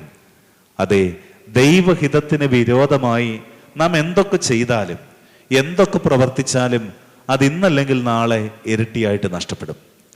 ഒരുപക്ഷെ കുറച്ചു നാളൊക്കെ നിന്നേക്കാം, നമ്മുടെ സ്വന്തം ഇഷ്ടപ്രകാരം നമ്മൾ വാരിക്കൂട്ടുന്നതും, അല്ലെങ്കിൽ മറ്റുള്ളവരെ ഉപദ്രവിച്ചാണെങ്കിലും അല്ലെങ്കിൽ വ്യാജമാർഗത്തിലൂടെയാണെങ്കിലും കോരിയെടുക്കുന്നതുമൊക്കെ താൽക്കാലികമായിട്ട് കണ്ടേക്കാം. അത് നിത്യമായി ഒരിക്കലും നമ്മുടെ ജീവിതത്തിൽ നിലനിൽക്കുകയില്ല. തിരുവചനം നമുക്ക് പകർന്നു തരുന്നതാ. അതെ, അബ്രഹാമിന്റെ കുടുംബ ജീവിതത്തിന്റെ അനുഗ്രഹം ദീർഘക്ഷമയോടുകൂടെ ഇരുന്ന് വാഗ്ദത്ത വിഷയം പ്രാപിക്കുവാൻ കാരണം അവൻ വിചിന്തനം കൂടാതെ ദൈവകൽപ്പന അനുസരിച്ചു എന്നുള്ളതാണ്. ഇന്ന് പലപ്പോഴും നമ്മുടെ കുടുംബജീവിതത്തിൽ ഈ ദൈവകൽപ്പന അനുസരിക്കുവാൻ നമുക്ക് സാധിക്കുന്നുണ്ടോ എന്ന് ഞാൻ നിങ്ങളും ഓർക്കുക. നമ്മുടെ പൂർവ്വപിതാക്കന്മാർ നമ്മെ പഠിപ്പിച്ചതാണ് രാവിലെയും ഉച്ചയ്ക്കും വൈകിട്ടും മുടങ്ങാതെ പ്രാർത്ഥിക്കണമെന്ന്. ഇന്ന് നമ്മുടെ കുടുംബത്തിൽ എത്ര ഭവനത്തിൽ ആരാധനയുടെ അനുഭവം രാവിലെയും വൈകിട്ടുമുണ്ട് എന്നൊന്ന് ചിന്തിക്കുക. സൺഡേ സ്കൂൾ കുഞ്ഞുങ്ങളെയോ കാണുമ്പോൾ ചിലപ്പോഴൊക്കെ ചോദിക്കും, കുഞ്ഞുങ്ങളെ രാവിലെയും വൈകിട്ടും വേദപുസ്തകം വായിച്ച് പ്രാർത്ഥിക്കുന്ന എത്ര പേരുണ്ടെന്ന്. വൈകിട്ട് മിക്കവാറും എല്ലാവരും കൈവെക്കും, പക്ഷെ രാവിലെ ഇന്ന് പ്രാർത്ഥന നഷ്ടപ്പെട്ടു. രാവിലത്തെ പ്രാർത്ഥന ഇന്ന് പല ഭവനങ്ങളിലും നഷ്ടപ്പെട്ടിരിക്കുകയാണ്. പണ്ടൊക്കെ ആണെങ്കിൽ എൻ്റെയൊക്കെ കുഞ്ഞു പ്രായത്തിൽ അത് 5 മണിയൊക്കെ ആകുമ്പോഴേ വല്യപ്പച്ചനോ വല്യമ്മച്ചയോ ഒക്കെ ഇരുന്ന് ഉറക്കെ പാടുന്ന കേൾക്കാം, മൃഗജാലങ്ങൾ ഉണർന്നിടുന്ന സമയത്തു നീ കിടന്നു, മൃഗത്തെക്കാളും നിർവിചാരിയായി ഉറങ്ങാതെൻ്റെ മനമേ. അതെ, മൃഗജാലങ്ങൾ ഉണർന്നെഴുന്നേറ്റ് ദൈവത്തെ ആരാധിക്കുന്ന ഈ സമയത്ത് ആ മൃഗത്തെ പോലും അവരത്ര പോലും ചിന്തയില്ലാതെ നീ ഇങ്ങനെ കിടന്നുറങ്ങുകയെന്ന് ചോദിക്കുമ്പോൾ നമ്മളും അറിയാതെ എഴുന്നേറ്റ് പ്രാർത്ഥിക്കുമായിരുന്നു. പക്ഷേ ഇന്ന് ആ പ്രാർത്ഥനയുടെ സുഗന്ധം നമ്മുടെ ഭവനങ്ങളിൽ കുറഞ്ഞു പോയിട്ടുണ്ട്. ഒരുപക്ഷെ നമ്മുടെ ജീവിതത്തിൽ തിരക്ക് കൂടിയത് കൊണ്ടാകാം, അധ്വാനത്തിന്റെ വഴികൾ വികസിച്ചത് കൊണ്ടാകാം, അല്ലെങ്കിൽ കുഞ്ഞുങ്ങളുടെ വിദ്യാഭ്യാസ സാധ്യതകൾ കൂടിയത് കൊണ്ടാകാം ഇന്ന് ഈ പ്രാർത്ഥനയുടെ സാന്നിധ്യം നമ്മുടെ ഭവനങ്ങളിൽ കുറഞ്ഞു എന്നുള്ളത് ഒരു വലിയ യാഥാർത്ഥ്യമല്ലേ? പ്രേ ടുഗദർ സ്റ്റേ ടുഗദർ എന്നാ പറയുന്നത്. ഒരുമിച്ച് പ്രാർത്ഥിക്കുന്ന ഭവനം എന്നും ഒരുമിച്ച് വസിക്കുന്നു എന്നാ പറയുന്നത്. പ്രതിസന്ധികൾ ഉണ്ടായേക്കാം, പ്രയാസങ്ങൾ ഉണ്ടായേക്കാം, അതൊക്കെ ജീവിതത്തിൽ നിശ്ചയമാണ്. അതേ, പ്രതിസന്ധികളും പ്രയാസങ്ങളും ഒക്കെ ജീവിതത്തിൽ ഉടനീളം വന്നുകൊണ്ടിരിക്കാം. ഒരിക്കലും ആരും വണ്ടി വീതി ഒഴിഞ്ഞിട്ട് വാഹനം ഓടിക്കാമെന്ന് കരുതിയിരുന്ന സാധിക്കുന്ന കാര്യമാണോ? റോഡിൽ ആരും ഇല്ലാത്തപ്പോൾ വാഹനം ഓടിക്കാന്ന് വിചാരിച്ചാൽ ഒരിക്കലും സാധിക്കുന്ന കാര്യമല്ല. പ്രതിസന്ധികൾ ഏറെയുണ്ട്, പ്രയാസങ്ങൾ ഏറെയുണ്ട്. പക്ഷെ ഓർക്കുക, അതിനെ അതിജീവിക്കണമെങ്കിൽ പ്രാർത്ഥനയാകുന്ന ഒരു വലിയ ആയുധം നമ്മുടെ കുടുംബത്തിൽ ഉണ്ടാകണം. പഴയ കാലങ്ങളിൽ സന്ധ്യയ്ക്ക് പുസ്തകം വായിച്ചില്ല എങ്കിൽ അത്താഴം വിളമ്പില്ലായിരുന്നു. ഏത് പുസ്തകമാണ്? വേദപുസ്തകം, ഇല്ലേ? വേദപുസ്തകം വായിക്കാതെ അത്താഴം വിളമ്പാത്ത ഒരു പാരമ്പര്യം പോലും നമ്മുടെ ഭവനങ്ങളിൽ ഉണ്ടായിരുന്നു. ഞാൻ ഇപ്പോഴും ഓർക്കുന്ന ഒരു സംഭവമുണ്ട്. ഞങ്ങളൊരു കൺവെൻഷന് ഒരു പള്ളിയിൽ പോയി, ഒരു വീട് സന്ദർശനത്തിന് പോയി. അവിടെ ഭക്ഷണമൊക്കെ ക്രമീകരിച്ചിരിക്കുന്നത് വാർദ്ധക്യത്തിലായ ഒരു പിതാവും മാതാവും മാത്രമേ ഉള്ളൂ. ഒരു 80 വയസ്സോളം അടുത്ത് കാണും. പക്ഷേ സന്തോഷത്തോടെ ഉത്സാഹത്തോടെ അവരെല്ലാ കാര്യങ്ങളും ചെയ്യുന്നത്. ഒരു വേലക്കാരിയൊക്കെ അവിടെ ഉണ്ട്. വളരെ മനോഹരമായ ഒരു വീട്. അച്ഛനോട് പ്രത്യേകം പറഞ്ഞതാ, വളരെ മനോഹരമായ ഒരു വീട്, എല്ലാ സൗകര്യങ്ങളുമുണ്ട്, ഇന്റീരിയർ ഒക്കെ അടിപൊളി എന്ന് വേണമെങ്കിൽ നമുക്ക് പറയാം. എന്നാൽ ഈ കാര്യം പറഞ്ഞുകൊണ്ടിരുന്നപ്പോൾ വീട്ടിൽ ചെന്നു, വർത്താനമൊക്കെ പറഞ്ഞു. 4 പെൺമക്കൾ, അവരൊക്കെ വിദേശത്താണ്. സംസാരമൊക്കെ കഴിഞ്ഞു, പ്രാർത്ഥിക്കാമെന്ന് പറഞ്ഞപ്പോൾ ഈ അപ്പച്ചൻ ഒരു പാ എടുത്തു കൊണ്ടുവന്നു. ആ പാ കണ്ടപ്പോൾ ആ ഉള്ള ഇംപ്രഷൻ അങ്ങ് പോയി. കാരണം എന്താ? അഴുക്ക് പിടിച്ച് കീറി പറഞ്ഞ ഒരു പാ. പക്ഷേ നമ്മൾ ആദ്യം ചെല്ലുമ്പം ഒന്നും പറയാൻ സാധ്യമല്ലല്ലോ. എങ്കിലും വികാരി അച്ഛനോട് ഈ അച്ഛൻ പറഞ്ഞു, അച്ഛാ ഇവരോടൊന്ന് പറയണേ, ഈ പായൊന്ന് മാറ്റാൻ. എല്ലാ സൗകര്യങ്ങളും ഉണ്ട്, ഒരു പുതിയ പാ വാങ്ങിച്ച് പ്രാർത്ഥിക്കാൻ ഒരു നല്ല പായിട്ടൂടെ? അപ്പോൾ ഈ വികാരി അച്ഛൻ പറഞ്ഞു, ഞാൻ പ്രതീക്ഷിച്ചതാ അച്ഛനിത് പറയുമെന്ന്. ഞാൻ ഇവിടെ വന്നു, ഞാനിത് മനസ്സിൽ ആദ്യം തോന്നി. ഈ അപ്പച്ചനോടൊരു സ്വാതന്ത്ര്യമായപ്പോൾ ഞാൻ അപ്പച്ചനോട് പറഞ്ഞു, അപ്പച്ച ഇത്രയും സൗകര്യങ്ങളൊക്കെ ഇല്ലേ, പക്ഷെ പ്രാർത്ഥിക്കാനുള്ള ആ പായൊന്ന് മാറ്റിക്കൂടെ? പക്ഷെ അപ്പച്ചൻ്റെ മുഖം അങ്ങ് വല്ലാതെ വിവരണമായി, മാത്രമല്ല കണ്ണ് നിറഞ്ഞു. അപ്പച്ചൻ പറഞ്ഞ ഒരു കാര്യമുണ്ട് എന്നോട്, അച്ഛനിപ്പോൾ കാണുന്നത് മനോഹരമായി ഇരുന്നല വീടും ഇതിൻ്റെ എല്ലാ ആഡംബരങ്ങളുമാണ്. പക്ഷെ വർഷങ്ങൾക്ക് മുമ്പ് 4 സെന്റ് സ്ഥലത്ത്, ഇതിൻ്റെ അടുത്ത് തന്നെ 4 സെന്റ് സ്ഥലത്ത് ഇടിഞ്ഞു വീഴാറായ ഒരു ചെറിയ കൂരയായിരുന്നു എനിക്കുള്ളത്. എനിക്ക് ജോലിയില്ല, ഭാര്യയ്ക്ക് ജോലിയില്ല, 4 പെൺമക്കളാണ്. അവരെ എങ്ങനെ പഠിപ്പിക്കും? അവരെ എങ്ങനെ വളർത്തും? ഞാൻ രാവിലെ മുതൽ വൈകിട്ട് വരെ എൻ്റെ പറമ്പിലും അയൽവക്കത്തെ പറമ്പിലും ഒക്കെ വേല ചെയ്യും. എൻ്റെ ഭാര്യ അടുത്ത വീടുകളിലൊക്കെ പാത്രം അഴുക്കാനും ഒക്കെ പോകും, ജോലി ചെയ്ത് കൊടുക്കാനും ഒക്കെ പോകും. കിട്ടുന്നത് കൊണ്ടാണ് 4 പേര് സ്കൂളിൽ നിന്ന് വരുമ്പോൾ അവരുടെ വയറ് നിറയ്ക്കാൻ ഭക്ഷണം പോലും കൊടുത്തിരുന്നത്. രാത്രി മഴ പെയ്താൽ ഞങ്ങൾക്ക് ഉറക്കമില്ല, കാരണം കുഞ്ഞുങ്ങളെ മാറ്റി കിടത്തണം, കാരണം ഒട്ടും വെള്ളം വെളിയിൽ പോവുകയില്ല. പക്ഷേ രാത്രിയുടെ യാമങ്ങളിൽ ചാണകമഴുകിയ തറയിൽ പാവിരിച്ച് ഞാനും എൻ്റെ ഭാര്യയും മുട്ടുകുത്തിയിരുന്ന് കണ്ണുനീരോടെ പ്രാർത്ഥിക്കും. ഞങ്ങളുടെ പ്രാർത്ഥന കണ്ട ആ കുഞ്ഞുങ്ങളും വന്ന് ആ പായിൽ മുട്ടുകുത്തും. അതെ, ഞങ്ങളുടെ മുട്ടുകുത്തി കീറിയതാണ് ഈ പാ. ഞങ്ങളുടെ കണ്ണുനീർ വീണ് നനഞ്ഞതാണ് ഈ പാ. അത് ഞങ്ങളുടെ ജീവിതത്തിൻ്റെ ദൈവം തന്ന അനുഗ്രഹത്തിൻ്റെ ഒരു സാക്ഷ്യമാണ്. ആരുടെയൊക്കെ കരുണ കൊണ്ട് മൂത്തവള് ഏതോ ഒരു ഹോസ്പിറ്റലിൽ പോയി നേഴ്സിംഗൊക്കെ ഏതോ ഒരു കോഴ്സ് പഠിച്ച് അങ്ങനെ വിദേശത്തേക്ക് പോകാൻ അവസരം കിട്ടി. അവൾ പിന്നെ ഇളയവരെയൊക്കെ പഠിപ്പിച്ച് അവർ പോയി രക്ഷപ്പെട്ടു. അതെ, ഞങ്ങളുടെ കഴിവല്ല, ദൈവത്തിൻ്റെ കൃപയാണ്. ഞാൻ നിങ്ങൾ ഓർക്കുക, നമ്മുടെ എല്ലാ ഭവനങ്ങൾക്കും ഇങ്ങനെ ഓരോ കഥകൾ പറയാറുണ്ട്. കാരണം നമ്മുടെയൊക്കെ മാതാപിതാക്കൾ വായിൽ സ്വർണ്ണക്കരണ്ടിയുമായിട്ട് ജനിച്ചവരായിരുന്നില്ല. ഒരുപക്ഷെ അവർക്ക് ദൈവം ചില സാഹചര്യങ്ങളൊക്കെ കൊടുത്തു. അവരെക്കാൾ വിദ്യാഭ്യാസം ഇന്ന് ദൈവം നമുക്ക് നൽകിയിട്ടുണ്ട്. അവരെക്കാൾ ലോകം ഇന്ന് നാം കണ്ടിട്ടുണ്ട്. അവരെക്കാൾ ജീവിത സാഹചര്യങ്ങൾ ദൈവം നമുക്ക് ഒരുക്കിയിട്ടുണ്ട്. അത് നമ്മുടെ കഴിവല്ല. അതേ, തലമുറയോട് കണ്ണുനീരോടുകൂടി ദൈവസന്നിധിയിൽ പ്രാർത്ഥിച്ച ഒരു തലമുറയുടെ അനുഗ്രഹമാ ഇന്നിൻ്റെ തലമുറ അനുഭവിക്കുന്നത്. ഞാൻ നിങ്ങൾ മറന്നു പോകരുത്. ദൈവകൽപ്പന മറന്നു പോകരുത്. ആരാധനയുടെ വഴി അനുഗ്രഹത്തിന്റെ വഴിയാണ്. പ്രാർത്ഥനയുടെ വഴി നമ്മുടെ ജീവിതത്തിൽ പ്രാർത്ഥന അത് അനുഗ്രഹത്തിന്റെ വഴിയാണ്. ആരാധനയുടെ വഴി അനുഗ്രഹത്തിന്റെ വഴിയാ. ഞായറാഴ്ച ആരാധനയുടെ ദിവസമാണ്. ദൈവകൽപ്പന അനുസരിക്കുന്നു. ഞാൻ നിങ്ങൾ ഓർക്കുക, നമ്മുടെ മാതാപിതാക്കൾ അവർക്ക് ആരാധനയ്ക്ക് പോകുവാൻ, പള്ളി കുർബാനയ്ക്ക് പോകുവാൻ വേണ്ടി ഏറെ വസ്ത്രങ്ങളൊന്നും ഇല്ലെങ്കിൽ ഒരെണ്ണം മാറ്റി മടക്കി വെച്ചിട്ടുണ്ട്. കാൽപ്പെട്ടിയിലൊക്കെ മടക്കി വെച്ചിരിക്കുന്നൊന്ന് ഓർത്താൽ മതി, ഇല്ലേ? അവർ പള്ളിയിൽ അത് എടുത്തുകൊണ്ടാണ് പോകുന്നത്. പള്ളി കഴിഞ്ഞ് വന്നാൽ അതിങ്ങനെ നോർത്തിയിട്ട് ഉണക്കി മടക്കി വീണ്ടും വെക്കും. അടുത്ത ആഴ്ച പള്ളിയിൽ പോകാൻ മുടങ്ങാതെ പള്ളിയിൽ പോകും. മുടങ്ങാതെ വിശുദ്ധ കുർബാന അനുഭവിക്കും. ഒരുപക്ഷെ ഇതിൻ്റെ വാക്കുകളുടെ അർത്ഥമൊന്നും അവർക്ക് ഏറെ പരിചിതമല്ല. എന്താ പാടുന്നതെന്നോ എന്നാ അതിൻ്റെ അർത്ഥമൊന്നും അറിഞ്ഞൂടെ. പക്ഷേ അവർക്കൊരു കാര്യം അറിയാം, ഞാൻ എൻ്റെ യേശുവിനെ അനുഭവിക്കുകയാണ്, ഞാൻ എൻ്റെ യേശുവിനെ അനുഭവിക്കുക. അതുകൊണ്ട് ആ കുഞ്ഞുങ്ങളെ കരം പിടിച്ചുകൊണ്ട് അവർ പള്ളിയിൽ പോകുന്നത്. ഞാൻ നിങ്ങൾ ഓർക്കുക, ഇന്ന് ജീവിതത്തിൽ തിരക്കുകൾ ഏറെ ഉണ്ടായി. അന്ന് രാപകൽ അധ്വാനിച്ചിട്ട് ജീവിച്ചുവെങ്കിൽ ഇന്ന് നമുക്ക് അധ്വാനം കുറവാണെങ്കിലും തിരക്കുകളേറെയാ. പക്ഷേ ആരാധനയുടെ വഴി നമ്മൾ മറന്നിട്ടില്ലേ എന്നോർക്കുക. ഒരു നല്ല ട്യൂഷൻ ഉണ്ടെങ്കിൽ വിശുദ്ധ കുർബാനയുടെ വഴി അവരുടെ മുമ്പാകെ നാം അടച്ചു കളയും. പള്ളിയിൽ പോയിട്ട് എന്ത് കിട്ടാനാ, ഇല്ലേ? പലപ്പോഴും സൺഡേ സ്കൂളിന്റെ ക്ലാസ്സുകൾ പോലും ഇന്ന് നമ്മുടെ കുഞ്ഞുങ്ങളുടെ മുമ്പാകെ അന്യമായിരിക്കും. ഒരുപക്ഷെ ഒരു പരിധിവരെ മാതാപിതാക്കൾ തന്നെയാണ് അതിന് കാരണമായിരിക്കുന്നത്. യേശുദമ്പുരാന്റെ തിരുശരീര രക്തങ്ങൾ നിത്യജീവന്റെ വഴി ആഹാരമാണ്. വിശുദ്ധ മാമോദീസയുടെ സമയത്ത് പിഞ്ചു പൈതലിനെ തലതൊടുന്ന ആൾ എടുത്തുകൊണ്ട് നിൽക്കുമ്പോൾ പട്ടക്കാരൻ ആ കുർബാന അവന്റെ നാവിൽ തൊടുമ്പോൾ ചൊല്ലാറുണ്ട്, പറുദീസയിൽ ആദാം രുചി നോക്കാത്ത ഫലം സാമോദം വയ്ക്കുന്നു നിന്റെ വായിൽ. അതെ, രക്ഷയുടെ ഫലമാ ഈ നൽകുന്നത്. ഞാൻ നിങ്ങൾ ഓർക്കുക, യേശുദമ്പുരാന്റെ തിരുശരീര രക്തങ്ങൾ മുറിക്കുന്ന ആ വേളയിൽ, രക്ഷയുടെ ഫലം നമ്മുടെ നാമിന്മേൽ വെക്കുന്ന ആ വേളയിൽ എത്ര പേർ ഇതനുഭവിക്കുവാൻ ഈ ആലയത്തിലേക്ക് അടുത്ത് വരുന്നുണ്ട്? അല്ലെങ്കിൽ ഇതിനെ നോക്കി നമ്മുടെ തിരക്ക് പിടിച്ച ജീവിതത്തിലേക്ക് നാം ഒളിയിട്ട് പോകുകയല്ലേ? ഇതിനെ അലക്ഷ്യമാക്കി കളയുകയല്ലേ? ഇതിനെ അവഗണിച്ച് കളയുകയല്ലേ എന്ന് ഞാൻ നിങ്ങളും ആത്മാർത്ഥമായിട്ടൊന്ന് ചിന്തിക്കുക. അതെ, ദൈവകൽപ്പന അനുസരിച്ചാൽ അനുഗ്രഹമുണ്ട്. തിരുവചനം വായിക്കുന്നു, അബ്രഹാം വിചിന്തനം കൂടാതെ ദൈവകൽപ്പന അനുസരിച്ചു. അവൻ വിചാരിച്ചില്ല ഇനി എങ്ങോട്ടാ പോകുന്നത്, അവിടെ പോയ എന്താണ് പ്രയോജനം എന്ന്. പലപ്പോഴും നമുക്കറിയാം എന്താണ് പ്രയോജനം. എന്തെങ്കിലും പ്രയോജനം ഉണ്ടെങ്കിൽ മാത്രമേ നമ്മൾ ഒരു വഴിയിലേക്ക് പോകുകയുള്ളൂ. അതുകൊണ്ടാണ് പലരും ചോദിക്കുക, പള്ളിയിൽ പോയാൽ സഭ ജോലി തരുമോ? സൺഡേ സ്കൂൾ പഠിച്ച സഭയിൽ നിന്ന് ജോലി കിട്ടുമോ? എന്താണ് പ്രയോജനം എന്നുള്ള ഒരു കാലഘട്ടത്തിലാണ് ഞാൻ നിങ്ങൾ ജീവിക്കുന്നത്. നമ്മുടെ പ്രവർത്തനങ്ങൾക്ക് ഇവിടെ അബ്രഹാമിനോട് ദൈവം പറഞ്ഞു, ഞാൻ നിന്നെ കാണിപ്പാനിരിക്കുന്ന ദേശത്തേക്ക് പോവുക. ഏത് ദേശമെന്ന് അബ്രഹാം ചോദിച്ചില്ല. അവിടെ എങ്ങനെയാണ് സാഹചര്യമെന്ന് അബ്രഹാം ചോദിച്ചില്ല. അവിടെ അനുകൂലമായ കാലാവസ്ഥയാണോ എന്ന് അബ്രഹാം ചോദിച്ചില്ല. തിരുവചനം വായിക്കുമ്പോൾ നാം കാണുന്നുണ്ട്, അവൻ തന്റെ പിതൃഭവനത്തെയും ചാർച്ചക്കാരെയും വിട്ട് അവൻ ദൈവത്തിന്റെ കൽപ്പന അനുസരിച്ചു എന്നുള്ളതാണ്. ഞാൻ നിങ്ങൾ ഓർക്കുക, ഭൂമിയിൽ നമുക്ക് അനവധി സങ്കേത സ്ഥാനങ്ങളുണ്ട്, പ്രലോഭനത്തിന്റെ അനവധി ഇടങ്ങളുണ്ട്.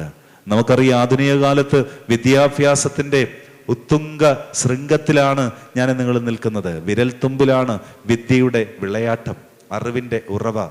അതെ, മൊബൈൽ മതി നമുക്ക് പഠിക്കുവാൻ. ആധുനിക കാലഘട്ടം അങ്ങനെയാണ്.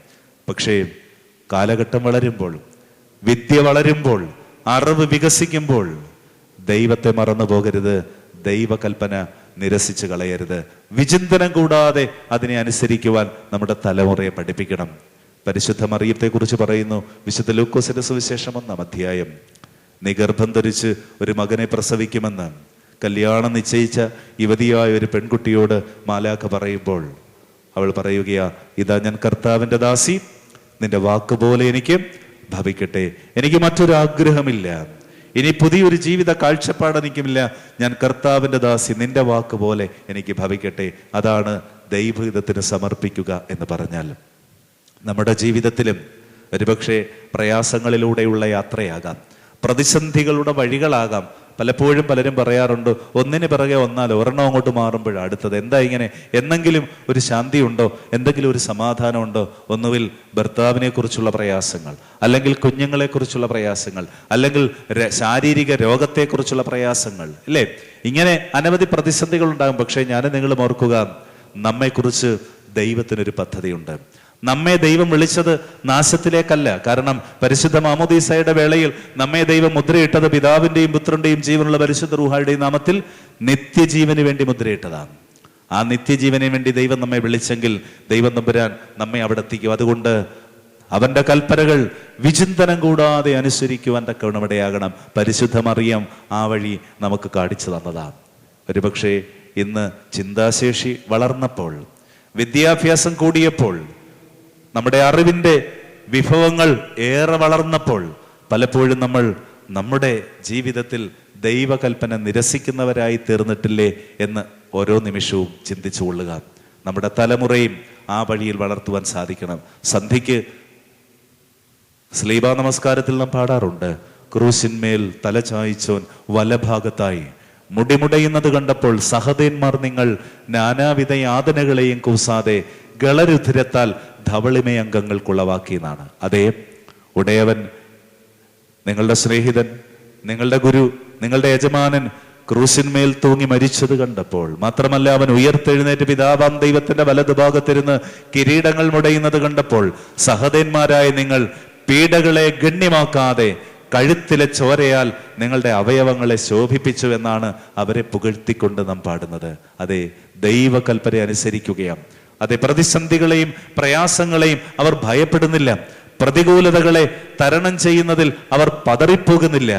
ഞാൻ നിങ്ങൾ ഓർക്കുക, ഇന്ന് നമ്മുടെ കുഞ്ഞുങ്ങളുടെ ചുറ്റും അനവധി പ്രലോഭനങ്ങളുണ്ട്. വളർന്നു വരുന്ന തലമുറയ്ക്ക് ചുറ്റും അനവധി പ്രലോഭനങ്ങളെ. ഈ അടുത്ത ദിവസം തിരുവനന്തപുരത്ത് ഏറ്റവും പ്രസിദ്ധമായ ഒരു സ്കൂളിന്റെ മുമ്പിൽ നിന്ന് ഒരമ്മ നിലവിളിക്കുന്നത് സോഷ്യൽ മീഡിയയിലോ വാർത്തയിലൊക്കെ നമ്മൾ കണ്ടതാ. എന്താ? 7ാം ക്ലാസ്സിലോ 8ാം ക്ലാസ്സിലോ പഠിക്കുന്ന അവളുടെ കുഞ്ഞിനെ, അവളുടെ മകളെ പോലും മയക്കുമരുന്നിന് അടിമയാക്കുന്നുള്ളത്. ഒരുപക്ഷെ നമ്മളറിയാത്ത ഒരു വലിയ ചതിക്കുഴിയുടെ വലയാണ് ഇന്ന് നമ്മുടെ ചുറ്റും പരന്നുകൊണ്ടിരിക്കുന്നത്. ആരും അറിയാതെ ഒരുപക്ഷെ നമ്മുടെ കുഞ്ഞുങ്ങളൊക്കെ നല്ലവരാകാം. ആരും അറിയാതെ നമ്മുടെ മക്കളെയൊക്കെ നമ്മിൽ നിന്നും അകറ്റുന്ന, ജീവിതത്തിൽ നിന്ന് പോലും അകറ്റുന്ന, അതെ, അവരെ തെറ്റായ വഴിയിലേക്ക് സ്വാധീനിക്കുന്ന അനവധി ചതിക്കുഴികൾ നമ്മുടെ ചുറ്റുമുണ്ട്. ഞാനും നിങ്ങളും തിരിച്ചറിയണം. ഇതിൽ നിന്നും അവരെ സംരക്ഷിക്കുവാൻ, എപ്പോഴും അവരുടെ പിന്നാലെ പോകുവാൻ നമുക്ക് സാധ്യമല്ല, അല്ലേ? അവരെവിടെ പോകുന്നു, അവരെങ്ങനെയാണെന്നും നമുക്കാർക്കും പറയാൻ സാധ്യമല്ല. ഒരിക്കലെങ്കിലും ഇന്നലെ നമ്മൾ വായിച്ചു കേട്ട വാർത്തയിൽ ആ അമ്മ കരുതിയോ തൻ്റെ മകൾ തന്നോട് ഇങ്ങനെ ചെയ്യുമെന്ന്? അല്ലേ? ഒരിക്കലും കരുതിയതല്ല. അതെ, അങ്ങനെയൊക്കെയുള്ള ചുറ്റുപാടുകളാണ് നമുക്കുമുള്ളത്. ഞാൻ നിങ്ങൾ ഓർക്കുക, ഏറ്റവും സുരക്ഷിതമായ ഇടമെന്ന് പറയുന്നത് ദൈവ കൃപയിൽ അവരെ മറയ്ക്കുക എന്നുള്ളതാണ്. ബാല്യത്തിൽ തന്നെ ദൈവത്തിന്റെ ആത്മീക ജീവിതത്തിന്റെ തണലിൽ അവരെ സമർപ്പിക്കുക എന്നുള്ളതാണ് നമ്മുടെ കുഞ്ഞുങ്ങളെ. എങ്കിൽ മാത്രമേ ആ തണലിൽ അവർ സുരക്ഷിതരായി വളർന്നു വരികയുള്ളൂ. ഞാൻ ഇപ്പോഴും ഓർക്കുന്നുണ്ട്, ഞാൻ ഒരു പള്ളിയിൽ ശുശ്രൂഷിക്കുമ്പോൾ അവിടെ മദ്ബഹായിൽ കയറുന്ന ഒരു പയ്യനാണ്. അവൻ ബാംഗ്ലൂരിലാണ് പഠിച്ചുകൊണ്ടിരുന്നത്. അവൻ വരുമ്പോഴൊക്കെ രാവിലെ പള്ളിയിൽ വരും, മദ്ബഹായിൽ കയറും. അപ്പം ഇങ്ങനെ ഓരോ കാര്യങ്ങളൊക്കെ ഞങ്ങൾ സംസാരിച്ചുകൊണ്ടിരുന്നപ്പോൾ അവൻ പറഞ്ഞു, അവിടെയൊക്കെ ആണെങ്കിൽ അടിച്ചു പൊളിക്കാനാണ് ഇഷ്ടം പോലെ അവസരം. ഇപ്പം എൻ്റെ കൂടെ ഉള്ള കൂട്ടുകാരൊക്കെ എവിടൊക്കെയോ പോയിരിക്കുക. ഞാൻ ചോദിച്ചു, നീ എന്താ പോകാഞ്ഞു? എനിക്കങ്ങനെ തോന്നുകയല്ല അച്ഛാ. മാത്രമല്ല, ജീവിതത്തിൻ്റെ ആസ്വാദ്യതകളിലേക്കൊക്കെ, താൽക്കാലിക ആസ്വാദ്യതകളിലേക്കൊക്കെ പോകുന്നവരെ കുറിച്ച് പറഞ്ഞു. എന്താ, നിനക്ക് അങ്ങനെ പോകണമെന്നുണ്ടോ? അവൻ എന്നോട് പറഞ്ഞതാണ്, അച്ഛാ ഞാൻ അങ്ങനെ പോകണമെന്ന് ആഗ്രഹിക്കാൻ എനിക്ക് പറ്റുന്നില്ല. കാരണം ഞാൻ അങ്ങനെ വല്ലതും ചിന്തിക്കുമ്പം എൻ്റെ മനസ്സിലേക്ക് വരുന്നത് ഈ ബലിപീഠവും ഇവിടുന്ന് അനുഭവിക്കുന്ന കുർബാനയുടെ ചിത്രം എൻ്റെ മനസ്സിലുള്ളത് കൊണ്ട് മറ്റൊരു അശുദ്ധിയിലേക്കും പോകുവാൻ എൻ്റെ മനസ്സ് അനുവദിക്കുന്നില്ല എന്ന്. എന്നവൻ നല്ല നിലയിലേക്ക് എത്തി. ഞാൻ പറഞ്ഞ ഒരു കാര്യം, നമ്മുടെ കുഞ്ഞുങ്ങളുടെ മനസ്സിൽ ഈ ഒരു ബോധ്യമുണ്ടെങ്കിൽ, എൻ്റെ ദൈവം എന്നെ നിത്യജീവന് വേണ്ടി മുദ്രയിട്ടതാണ്, അവൻ്റെ തിരുശരീര രക്തങ്ങൾ എൻ്റെ നാവിന്മേലുണ്ട് എന്നൊരു ബോധ്യമുണ്ട് എങ്കിൽ ഒരിക്കൽ പോലും ഒരശുദ്ധിയിലേക്ക് തിരിയുവാൻ അവർക്ക് തോന്നുകയില്ല. ദൈവത്തിന്റെ പരിശുദ്ധാത്മാവ് അതിനെ അനുവദിക്കുകയില്ല. നമുക്ക് ചില പരിമിതികളുണ്ട് അവരുടെ പിന്നാലെ കണ്ണുകൾ പരതുവാൻ. എന്നാൽ ദൈവത്തിന്റെ പരിശുദ്ധാത്മാവ് നയിക്കുന്ന ഒരു വ്യക്തിയെ ഒരിക്കലും ഒരു അശുദ്ധാത്മാവ് തൊടുകയില്ല. അതുകൊണ്ട് ഓർക്കുക, ദൈവകൽപ്പന വിചിന്തനം കൂടാതെ അനുസരിക്കണം. നമ്മുടെ കുഞ്ഞുങ്ങളെയും നമ്മുടെ തലമുറയും ദൈവത്തിന്റെ കരുതലിന്റെ തണലിൽ, ആത്മീയതയുടെ തണലിൽ മറച്ച് അവരെ വളർത്തുവാൻ തക്കവണ്ണം ഇടയാകണം. ആ ആത്മീയതയുടെ തണലിൽ നാം അവരെ മറയ്ക്കണമെങ്കിൽ അതിന്റെ ഉത്തമ പാഠം ആരംഭിക്കേണ്ടത് നമ്മുടെ ഭവനങ്ങളിൽ തന്നെയാ. പ്രാർത്ഥനയുടെ അന്തരീക്ഷം നമ്മുടെ ഭവനങ്ങളിൽ ഉണ്ടാകണം.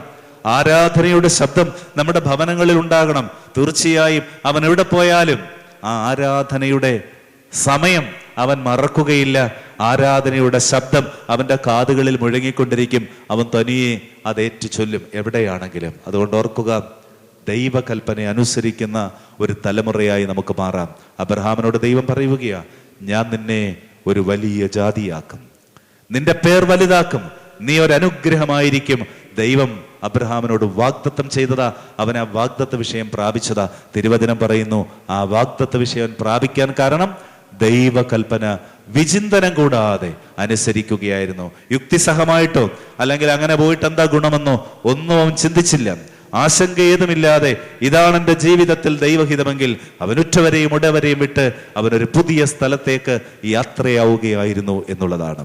ഈ പകലിൽ നമ്മുടെ ജീവിതത്തെക്കുറിച്ചും നമുക്കൊന്ന് പരിശോധിക്കാം. നമ്മുടെ ജീവിതത്തിൽ ദൈവഹിതത്തിന് എന്തുമാത്രം സ്ഥാനം നാം നൽകിയിട്ടുണ്ട്?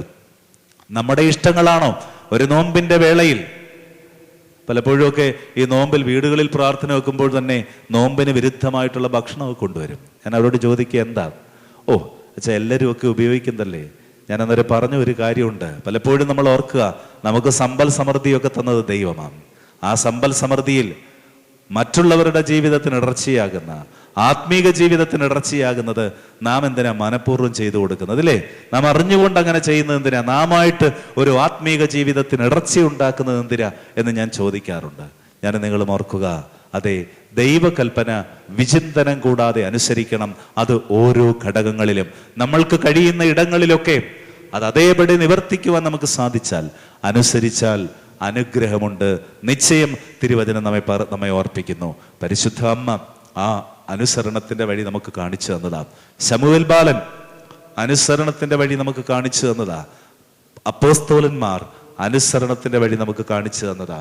സഹദേന്മാർ, വിശുദ്ധന്മാർ, പരിശുദ്ധ പരിമല തിരുമേനിയൊക്കെ ആ അനുസരണത്തിന്റെ വഴി നമുക്ക് കാണിച്ചു തന്നതാ. വിചിന്തനം കൂടാതെ ദൈവകൽപ്പന അനുസരിക്കുവാൻ നമ്മുടെ തലമുറയ്ക്കും ആ അനുസരണത്തിന്റെ വഴി പകർന്നു കൊടുക്കുവാൻ തക്കവണ്ണം നമുക്കിടയായാൽ തീർച്ചയായും നമ്മുടെ തലമുറ അനുഗ്രഹിക്കപ്പെടും.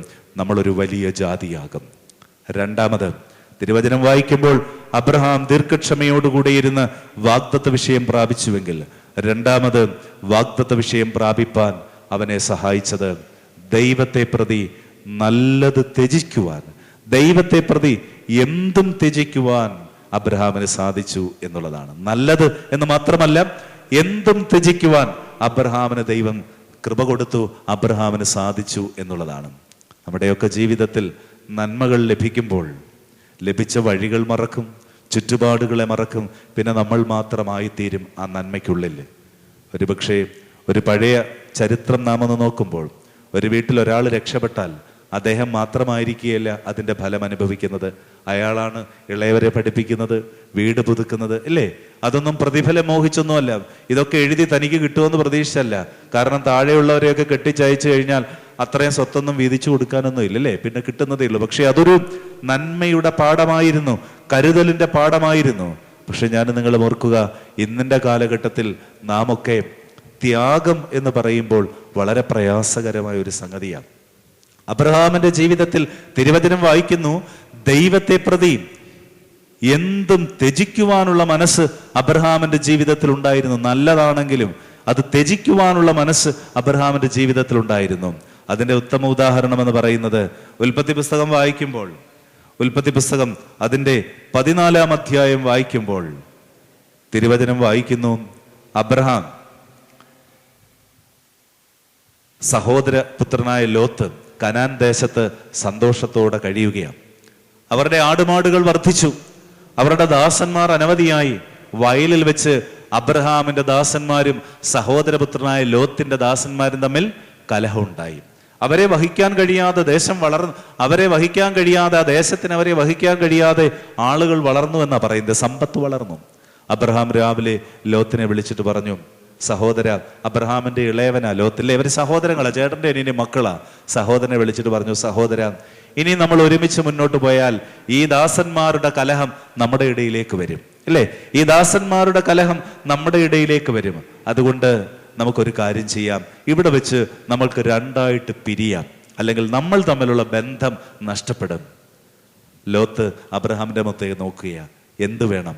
അബ്രഹാം പറയുക, ഒരു കാര്യം ചെയ്യും, നീ ഇടത്തോട്ടെങ്കിൽ ഞാൻ വലത്തോട്ട് പോയിക്കൊള്ളാം.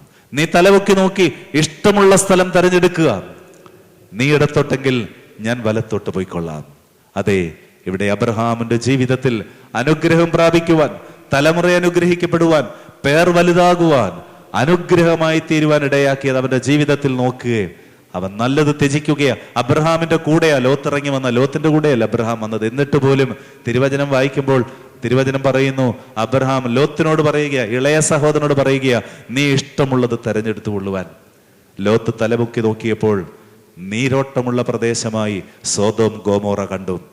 ദൈവം സോദോം ഗോമോറ നശിപ്പിക്കുന്നതിന് മുമ്പ് അത് ഏദൻ തോട്ടത്തിന് സദൃശ്യമായിരുന്നു എന്നാ പറയുന്നത്, സമ്പൽ സമൃദ്ധമായിരുന്നു എന്നാ പറയുന്നത്.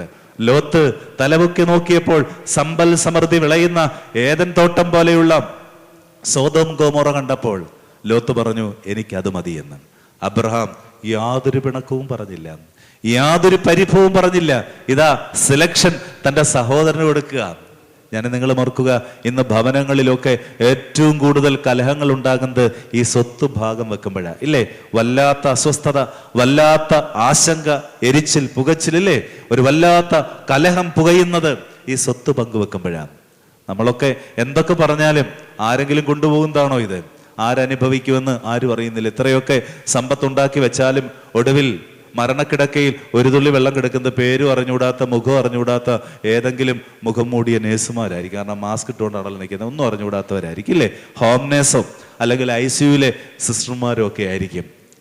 അതെ, ഇവിടെ തിരുവചനം പറയുന്നു, അബ്രഹാം ദൈവത്തെ പ്രതി ഒരു കലഹമുണ്ടാകരുത്, ഒരിടർച്ച ഉണ്ടാകരുത്, എൻ്റെ സഹോദരനെ ഞാനൊരു മാതൃകയായിരിക്കണം, അവനോട് പറയുക, നീ ഇഷ്ടമുള്ള സ്ഥലം തെരഞ്ഞെടുത്തെല്ലാം പറഞ്ഞു. അവൻ നീരോട്ടമുള്ള, പച്ചപ്പുള്ള, സമ്പൽ സമൃദ്ധമായ പ്രദേശം തെരഞ്ഞെടുത്തപ്പോൾ അബ്രഹാം ഒന്നും മിണ്ടിയില്ല, അവന്റെ മുഖം വാടിയതയില്ല എന്നാ പറയുന്നത്. പക്ഷേ അർഹതയില്ലാതെ എന്നാൽ തന്റെ സഹോദരനോട് പറയുക, ജ്യേഷ്ഠ, സഹോദര, അങ്ങ് തരുന്നത് മതിയെന്ന് പറയാതെ ആ സോദോം ഗോമോറ വാങ്ങിക്കൊണ്ടുപോയി. അത് അനുഭവിക്കാൻ സാധിച്ചോ? എല്ലാം നഷ്ടപ്പെട്ടു എന്നാ പറയുന്നില്ലേ? ലോത്തിന്റെ ചരിത്രം വായിക്കുമ്പോൾ നാം കാണുന്നുണ്ട്, സോദോം ഗോമോറ ദേശത്തെ ദൈവം നശിപ്പിച്ചു, അവന്റെ ഭാര്യ നഷ്ടപ്പെട്ടു, 2 പെൺമക്കൾ മാത്രമായി. ഒടുവിൽ അവന്റെ തലമുറ എങ്ങനെയുള്ളതായി തീർന്നെന്നാ പറയുന്നത്? ശപിക്കപ്പെട്ട തലമുറയായി തീർന്നെന്നാ പറയുന്നത്. കാണുമ്പോൾ സുന്ദരമായിരിക്കാം, നോക്കുമ്പോൾ മനോഹരമായിരിക്കാം, നേടിയാൽ അനുഗ്രഹമായിരിക്കാം എന്നൊക്കെ നമ്മൾ കരുതി പറ്റിച്ചും ചതിച്ചും കബളിപ്പിച്ചുമൊക്കെ നേടിയാൽ ലോത്തിന്റെ ചരിത്രം മറന്നു പോകരുത്. ഒടുവിൽ ലോത്തിന്റെ പുത്രന്മാർ അമ്മോന്യർ, മോവാബ്യർ ശപിക്കപ്പെട്ട തലമുറയെന്ന തിരുവചനം പറയുന്നത്. കാരണം എന്താ? ലോത്തിന് സ്വന്തം പെൺമക്കളിൽ ഉണ്ടായ മക്കൾ അങ്ങനെ ഒരു ദുര്യോഗം വരെ ഉണ്ടായി എന്ന് പറയുന്നത്. ദൈവം തമ്പുരാൻ സമൃദ്ധമായി അനുഗ്രഹിച്ചതാ. പക്ഷേ അബ്രഹാം പറഞ്ഞു, ഇഷ്ടമുള്ള എടുത്തോളാൻ പറഞ്ഞപ്പോൾ ഒന്നും നോക്കാതെ, അബ്രഹാമിനോട് പോലും പറയാതെ, എന്നാ സഹോദരൻ ഒരു വാക്ക് പറ എന്ന് പോലും പറയാതെ അവൻ ഇഷ്ടമുള്ളത് തെരഞ്ഞെടുത്തു. കണ്ടപ്പോൾ അവന് മനോഹരമായി തോന്നിയതാ. ഇന്നും ഇങ്ങനെയുള്ള പച്ചപ്പുകളുടെ പിന്നാലെ പോകുന്നവർ അനവധിയാണ്. ഇങ്ങനെയുള്ള പ്രലോഭനങ്ങളുടെ തീരങ്ങൾ തേടി പോകുന്നവർ അനവധിയാണ്. ഉള്ള സാഹചര്യത്തിൽ ഒരുപക്ഷെ മറ്റുള്ളവരെ അവഗണിച്ച്, മറ്റുള്ളവരെ നശിപ്പിച്ചിട്ടാണെങ്കിലും നേട്ടങ്ങളുടെ പിന്നാലെ പോകുന്നവർ. അങ്ങനെയുള്ളവരുടെ അനുഭവം ലോത്തിനെ നോക്കി പഠിക്കുവാൻ തിരുവചനം നമ്മെ ഓർപ്പിക്കുന്നു. അബ്രഹാമിന് യാതൊരു മടിയുമില്ല. കാരണം എന്താ? ഒന്നുമില്ലാത്തവനാ ഞാൻ കടന്നു വന്നത്. എൻ്റെ വീട്ടിൽ നിന്ന് ഇറങ്ങിപ്പോരാൻ ദൈവം പറഞ്ഞപ്പോൾ ഞാൻ ഇറങ്ങിപ്പോരുന്നു. ഇവിടെ വന്ന് ഇത്രയാക്കിയെങ്കിൽ ഇനിയും ദൈവം അനുഗ്രഹിക്കും. അതെ, പറക്കാരെയും മുൾച്ചെടിയുമുള്ള സ്ഥലമാണ് തനിക്ക് കിട്ടിയതെങ്കിലും സാരയില്ല. ആടുമാടുകളെ വളർത്താൻ ഏറ്റവും ആവശ്യം പച്ചപ്പാണ്. പക്ഷെ എങ്കിൽ പോലും അബ്രഹാമിന് അതിലൊരു വിഷമമില്ല, നിരാശയില്ല. ദൈവത്തെ പ്രതി അവൻ നല്ലത് ത്യജിക്കുകയാണ്. നമ്മുടെ ജീവിതത്തിൽ നന്മകൾ ദൈവം തരുമ്പോൾ തീർച്ചയായും ദൈവസന്നിധിയിൽ നല്ലത് മാത്രം പങ്കുവെക്കുവാൻ നമുക്ക് സാധിക്കണം. ദൈവം നമ്പുരാൻ നല്ലത് തരുമ്പോൾ ദൈവസന്നിധിയിൽ നല്ലത് മാത്രം പങ്കുവെക്കുവാൻ നമുക്ക് സാധിക്കണം. നമുക്കറിയാം കായിന്റെയും ഹാബേലിന്റെയും ബലി, ഇല്ലേ? കായിന്റെയും ഹാബേലിന്റെയും ബലി നമുക്കറിയാം. ആദ്യത്തെ കർഷകനാണ് കായിൻ, ആദ്യത്തെ ആട്ടിടയനാണ് ഹാബേൽ. രണ്ടുപേരെയും ദൈവം അനുഗ്രഹിച്ചു. ഭൂമിയിൽ സമൃദ്ധമായി വിളവുണ്ടായി. കായിൻ ഓരോന്നായി ശേഖരിച്ചു വെക്കുകയാണ്. ഹാബേലിന് സമൃദ്ധമായി ആടുമാടുകൾ ഉണ്ടായി. അവനതിനെ പരിപാലിക്കുകയാണ്. ദൈവസന്നിധിയിലേക്ക് നേർച്ച കൊണ്ടുവന്നപ്പോൾ ഹാബേൽ ചിന്തിച്ചത് എന്താ? ഒന്നുമില്ലാതിരുന്ന എനിക്ക് ഇത്രയധികം ആടുമാടുകൾ ഉണ്ടാകാൻ കാരണം ദൈവത്തിന്റെ കൃപയാ. അതുകൊണ്ട് ഞാൻ ദൈവത്തിന് കൊടുക്കുന്നുവെങ്കിൽ ഏറ്റവും ശ്രേഷ്ഠമായിട്ടുള്ളത് മാത്രമേ നൽകുകയുള്ളൂ, ഏറ്റവും നല്ലതായിട്ടുള്ളതേ നൽകുകയുള്ളൂ. അതുകൊണ്ട് കൊഴുപ്പും മേധസ്സമുള്ള ഒരു നല്ല ആട്ടിൻകുട്ടിയ ദൈവത്തിന് കൊടുത്തത്. പക്ഷെ കായൻ ചിന്തിച്ചത് എന്താ? ദൈവത്തിനെന്ത് കൊടുക്കാനാ, അല്ലേ? എൻ്റെ കൃഷിഫലങ്ങൾ കൊണ്ട് ദൈവത്തിന് എന്ത് കൊടുക്കാനാ? അതുകൊണ്ട് പ്രയോജനമുള്ളത് നാളത്തേക്ക് ഉപയോഗിക്കാം, പ്രയോജനമില്ലാത്തത് എന്തെങ്കിലും ആണെങ്കിൽ നമുക്കത് ഇനി അത് കളയുകയല്ലേ, ദൈവത്തിന് ഉപയോഗിക്കാനല്ലോ. അത് ഉപേക്ഷിക്കുന്ന രീതിയിൽ മനസ്സില്ലാതെ അവൻ ദൈവസന്നിധിയിൽ വിവേചന ബുദ്ധിയോടെ പ്രവർത്തിക്കുക, വിവേചനമില്ലാതെ പ്രവർത്തിക്കുക, വിവേകമില്ലാതെ പ്രവർത്തിക്കുക. ഞാൻ നിങ്ങളും ഓർക്കുക, തിരുവചനം പറയുന്നു, ദൈവത്തിന് വേണ്ടി നല്ലത് നാം ത്യജിക്കുന്നുവെങ്കിൽ ഒരിക്കൽ പോലും അത് നമ്മുടെ ജീവിതത്തിലൊരു നഷ്ടമല്ല. അതെ, യേശുദമ്പുരാന് വേണ്ടി വീട് വിട്ട് നാട് വിട്ട് കടന്നുപോയ സഹോദരന്മാർ, വിശുദ്ധന്മാർ ഇന്നും നമ്മുടെ മനസ്സിൽ ചിരപ്രതിഷ്ഠ നേടി. എന്തിനു വേണ്ടിയിട്ടാണ്? അവർ സ്വന്തം ജീവിതത്തെ പോലും ദൈവത്തിന് വേണ്ടി ത്യജിക്കുകയായിരുന്നു. പരിശുദ്ധ പരിമല തിരുമേനി ഇവിടെ വന്ന് നമുക്ക് വേണ്ടി ഉരുകി ഒലിക്കുന്ന ഒരു മെഴുകുതിരി പോലെ പ്രാർത്ഥനയോടെ സമർപ്പിക്കുകയായിരുന്നു. നൂറ്റാണ്ടുകൾക്ക് ശേഷവും ആ ജീവിതം നമ്മുടെ മുമ്പാകെ ശോഭയാർന്നു നിൽക്കുന്നതിന്റെ കാരണം എന്താ? അവർ ത്യജിച്ച അനവധി നന്മകളുടെ, ദൈവത്തിന് വേണ്ടി ത്യജിച്ച അനവധി നന്മകളുടെ മകുടോദാഹരണമാ പരിശുദ്ധ അമ്മ. സ്വന്തം ജീവിതം യേശുദമ്പുരാന്റെ ജനനത്തിന് വേണ്ടി മാറ്റിവെച്ചു. സ്വന്തം സുഖഭോഗങ്ങൾ, സ്വന്തം ശാരീരികവും മാനസികവുമായിട്ടുള്ള സുഖത്തിന്റെ വഴികളൊക്കെ യേശുദമ്പുരാന് വേണ്ടി മാറ്റിവെച്ചു. ഞാൻ നിങ്ങളും ഓർക്കുക, ദൈവത്തിന് വേണ്ടി നല്ലത് എന്ന് നാം കരുതുന്നത് ത്യജിക്കുവാൻ തക്കവണ്ണം നമുക്കിടയാകണം. ഒരു നോമ്പിന്റെ വേള നമ്മെ ഓർപ്പിക്കുന്നതാ. ഭക്ഷണങ്ങളൊക്കെ വെടിയണമെന്ന് പറയുമ്പോൾ നമ്മൾ ഇഷ്ടപ്പെടുന്നതാ. നമ്മുടെ കർത്താവിന് വേണ്ടി നമ്മളൊന്ന് മാറ്റിവെക്കുകയാ. വെള്ളിയാഴ്ച കർത്താവിന്റെ കഷ്ടാനുഭവ ദിവസമാ. അവന്റെ ക്രൂശിന്റെ തണലിരിക്കുമ്പോൾ ഈ മുറിവുകളൊക്കെ ഏറ്റത്, ഈ ആണിപ്പാടുകളൊക്കെ സഹിച്ചത്, ഈ അടികളൊക്കെ സഹിച്ചത്, ഈ തുപ്പലൊക്കെ ഏറ്റത് എന്തിനു വേണ്ടിയിട്ടാ? നമ്മുടെ രക്ഷയ്ക്ക് വേണ്ടിയിട്ടാ. അതുകൊണ്ട് അത്രയും അവൻ കഷ്ടപ്പാടേറ്റപ്പോൾ ഞാൻ ഇഷ്ടപ്പെടുന്നവയൊന്നും മാറ്റിവെച്ചില്ല എങ്കിൽ എന്താ നമ്മുടെ ജീവിതത്തിന് അർത്ഥം? അതിനു വേണ്ടിയിട്ടാ, ദൈവത്തോടുള്ള സ്നേഹത്തെ പ്രതിയാണ് ത്യജിക്കുന്നത് എന്നോർക്കുക. മനസ്സുകൂടാതെയല്ല, അർദ്ധമനസ്സോടെയല്ല, വെറുപ്പോടെയല്ല, ദേഷ്യത്തോടെയല്ല, ദൈവത്തോടുള്ള സ്നേഹത്തെ പ്രതിയാ. ഇവിടെ ഇതാ അബ്രഹാം ഒരു വാക്കും ലോത്തിനോട് പറയുന്നില്ല. എന്നാലും നീ എന്നോട് ഇങ്ങനെ ചെയ്തല്ലോ എന്ന് പോലും മിണ്ടുന്നില്ല. ഞാൻ നിങ്ങളും ഓർക്കുക, അബ്രഹാം ഒരു വലിയ ജാതിയായി തീർന്നുവെങ്കിൽ, അവന്റെ പേർ വലുതായി എങ്കിൽ, അവരൊരു അനുഗ്രഹമായി എങ്കിൽ, ദൈവത്തിന് വേണ്ടി എന്തും ത്യജിക്കുവാനുള്ള മനസ്സുള്ളവനായിരുന്നു അബ്രഹാം എന്ന് തിരുവചനം പറയുന്നു. നമ്മുടെ ജീവിതത്തിലും ഈ ത്യാഗമനോഭാവം ശ്രേഷ്ഠമാണ്. ഈശോപനിഷത്തിൽ പറയുന്നുണ്ട്, ഈശാവാസ്യമിതം സർവം യത്കിം ജഗത്യാം ജഗത് തേന തെക്തേന ഭുഞ്ചിത മകൃതം കസ്യസിദ്ധനം എന്ന് പറയുന്നത്. അതെ, ഈശ്വരൻ എല്ലായിടവും ഉണ്ട്. ഈ പുല്ലിലും ഈ പുൽക്കൊടിയിലും ഈ കല്ലിലും തൂണിലും തുരുമ്പിലും എല്ലാം ഉണ്ട്. എല്ലായിടവും ഈശ്വരൻ വസിക്കുന്നുണ്ട്. ദൈവത്തിന്റെ സാന്നിധ്യം എല്ലായിടവും ഉണ്ട്. കാരണം എന്താ? ഇതെല്ലാം അവന്റെ സൃഷ്ടിയാ, ദൈവത്തിന്റെ സൃഷ്ടിയാ. എല്ലായിടവും ദൈവത്തിന്റെ സാന്നിധ്യമുണ്ട്. പക്ഷെ നീ എന്ത് ചെയ്യണം? ത്യാഗത്തോടെ വേണം ഭക്ഷണം കഴിക്കുവാൻ. എന്തുകൊണ്ടാ? ഇത് നിനക്ക് വേണ്ടി മാത്രമുള്ളതല്ല, ഇത് അനവധി തലമുറകൾക്ക് വേണ്ടിയിട്ടുള്ളതാ ദൈവം സൃഷ്ടിച്ചിരിക്കുന്നത്, അല്ലേ? അതാ മുതൽ ഇന്നയോളമുള്ള തലമുറകൾ അനുഭവിച്ചതാ. അതുകൊണ്ട് എന്നോടുകൂടെ ഇതെല്ലാം അവസാനിക്കണമെന്നല്ല, മറ്റുള്ളവർക്ക് വേണ്ടിയും നീ മാറ്റിവെക്കണം. ഞാൻ നിങ്ങളും ഓർക്കുക, ഈ ഒരു ത്യാഗത്തിന്റെ അനുഭവം ദൈവത്തെ പ്രതി നമ്മുടെ ജീവിതത്തിൽ നല്ലതെന്ന് നാം കരുതുന്നത്, ജീവിതത്തിൽ ശ്രേഷ്ഠമെന്ന് നാം കരുതുന്നത്, സന്തോഷമെന്ന് നാം കരുതുന്നത്, നമ്മുടെ വിജയമെന്ന് നാം കരുതുന്നത് ദൈവത്തിന് വേണ്ടി ത്യജിക്കുവാൻ നമുക്ക് മനസ്സായാൽ തീർച്ചയായും അതൊരിക്കലും ഒരു ത്യാഗമല്ല, അത് നേട്ടമാണ് എന്നോർക്കുക. അവിടെ മാത്രമല്ല, വീണ്ടും തിരുവചനം വായിക്കുമ്പോൾ 14-ാം അധ്യായം വായിക്കുമ്പോൾ, ഉൽപ്പത്തി പുസ്തകം 14-ാം അധ്യായം വായിക്കുമ്പോൾ അവിടെ ഒരു സംഭവം പറയുന്നുണ്ട്. സൊദോം ഗോമോറ തെരഞ്ഞെടുത്ത് ലോത്ത് അവിടെ പോയി താമസിച്ച് ഇങ്ങനെ വർദ്ധിച്ച് പെരുകിക്കൊണ്ടിരിക്കുകയാണ്. ആ സമയത്താണ് 4 രാജാക്കന്മാർ സൊദോം ഗോമോറ ഉൾപ്പെടുന്ന 5 രാജാക്കന്മാരെ ആക്രമിച്ച് കീഴ്പ്പെടുത്തിയത്. ലോത്തിനെ കുടുംബമായി അടിമകളായി പിടിച്ചോണ്ടുപോയി. സമ്പത്തെല്ലാം കൊള്ളയിട്ട് പോയി. ഒരു ഭൃത്യൻ മാത്രം രക്ഷപ്പെട്ട് അവൻ ഓടിച്ചെന്ന് അബ്രഹാമിനോട് പറഞ്ഞു, നിന്റെ സഹോദരൻ ലോത്തിനെയും കുടുംബത്തേക്ക് ഇതാ ആ രാജാക്കന്മാർ പിടിച്ചു കൊണ്ടുപോയിരിക്കുന്നു, അവനിനി അടിമകളായി ജീവിക്കേണ്ടി വരും. ഇത് കേട്ട അബ്രഹാം, നമ്മളായിരുന്നേ പറഞ്ഞേനെ അവൻ ഇതല്ല ഇനി അപ്പുറം വരേണ്ടതാ, കാരണം പണ്ടെന്നെ കളിപ്പിച്ചുകൊണ്ട് പോയതാ, ഇല്ലേ? നമ്മുടെ ഒരു മനോഗതിയതാ. പക്ഷേ തിരുവചനം വായിക്കുമ്പോൾ നമ്മുടെ കാണുന്നു 75 വയസ്സിൽ യാത്ര ആരംഭിച്ചു, 100 വയസ്സ് പിന്നിട്ടിരിക്കുന്ന അബ്രഹാമിനെ കുറിച്ച് പറയുകയാണ്. അവൻ തൻ്റെ വീട്ടിൽ ജനിച്ചു വളർന്ന 318 പടയാളികളെയും കൊണ്ട് ഈ 5 രാജാക്കന്മാരെ തോൽപ്പിച്ച 4 രാജാക്കന്മാരെ പിന്തുടർന്ന് അവരെ പരാജയപ്പെടുത്തി സഹോദരനെ വിടുവിച്ചു കൊണ്ടുവന്നു എന്ന് പറയുന്നത്. തൻ്റെ ആരോഗ്യം, തൻ്റെ കുടുംബത്തിന് വേണ്ടി, സഹോദരങ്ങൾക്ക് വേണ്ടി ത്യജിക്കുവാൻ അബ്രഹാമിന് മനസ്സായിരുന്നു എന്നാ പറയുന്നത്. ഒരുപക്ഷെ പ്രതികാരം ചെയ്യാം, അല്ലെങ്കിൽ പറയാം ഇതൊക്കെ നീ ഒരു പാഠം പഠിച്ചോ, അല്ലെങ്കിൽ അവനോട് പറയാം ഇതൊരു പാഠമാണ്, നീ നല്ല നിലവെടുത്തല്ലോ. പക്ഷെ അവിടെയൊന്നും അബ്രഹാമിന്റെ ജീവിതത്തിൽ കുറ്റപ്പെടുത്തലോ പരാതികളോ ഒന്നുമില്ല, ഇല്ലേ? അവൻ ചെയ്യാൻ കഴിയുന്ന നന്മ ചെയ്യുക എന്ന് മാത്രമാ. അവന്റെ ആരോഗ്യം അവൻ ത്യജിക്കുന്നു. അവന്റെ ജീവനെ പോലും ത്യജിച്ചിട്ടാണ് കേവലം 318 പടയാളികളുമായി അവൻ യുദ്ധത്തിനിറങ്ങുന്നത്. അവൻ ജയിച്ച് ലോത്തിനെ വീണ്ടെടുത്തു. വീണ്ടും നാം കാണുന്നു, ജയിച്ച് മടങ്ങി വരുമ്പോൾ, വിജയശ്രീലാളിതനായി മടങ്ങി വരുമ്പോൾ ശാലേം രാജാവായ മൽക്കീസേദെക്ക്, അതെ, അവനെ ശേഖേം താഴ്വരയിൽ എതിരേറ്റു ചെന്നു എന്നാ പറയുന്നത്. അവൻ എതിരേറ്റി എന്നത് അപ്പവും വീഞ്ഞുമായി എതിരേറ്റു ചെന്നു എന്നാ പറയുന്നത്. എതിരേറ്റു ചെന്നിട്ടോ തിരുവചനം വായിക്കുമ്പോൾ നാം കാണുന്നുണ്ട്, അബ്രഹാമിനെ ഈ ശാലേം രാജാവായ മൽക്കീസേദെക്ക് അനുഗ്രഹിക്കുകയാ. ആകാശത്തിനെയും ഭൂമിയെയും സൃഷ്ടിച്ച യഹോവയാൽ നീ അനുഗ്രഹിക്കപ്പെട്ടവനാകുന്നു എന്ന്. അതെ, 19-ാം വാക്യം 14-ാം അധ്യായം ഉൽപ്പത്തി പുസ്തകം. അവനവനെ അനുഗ്രഹിച്ചു.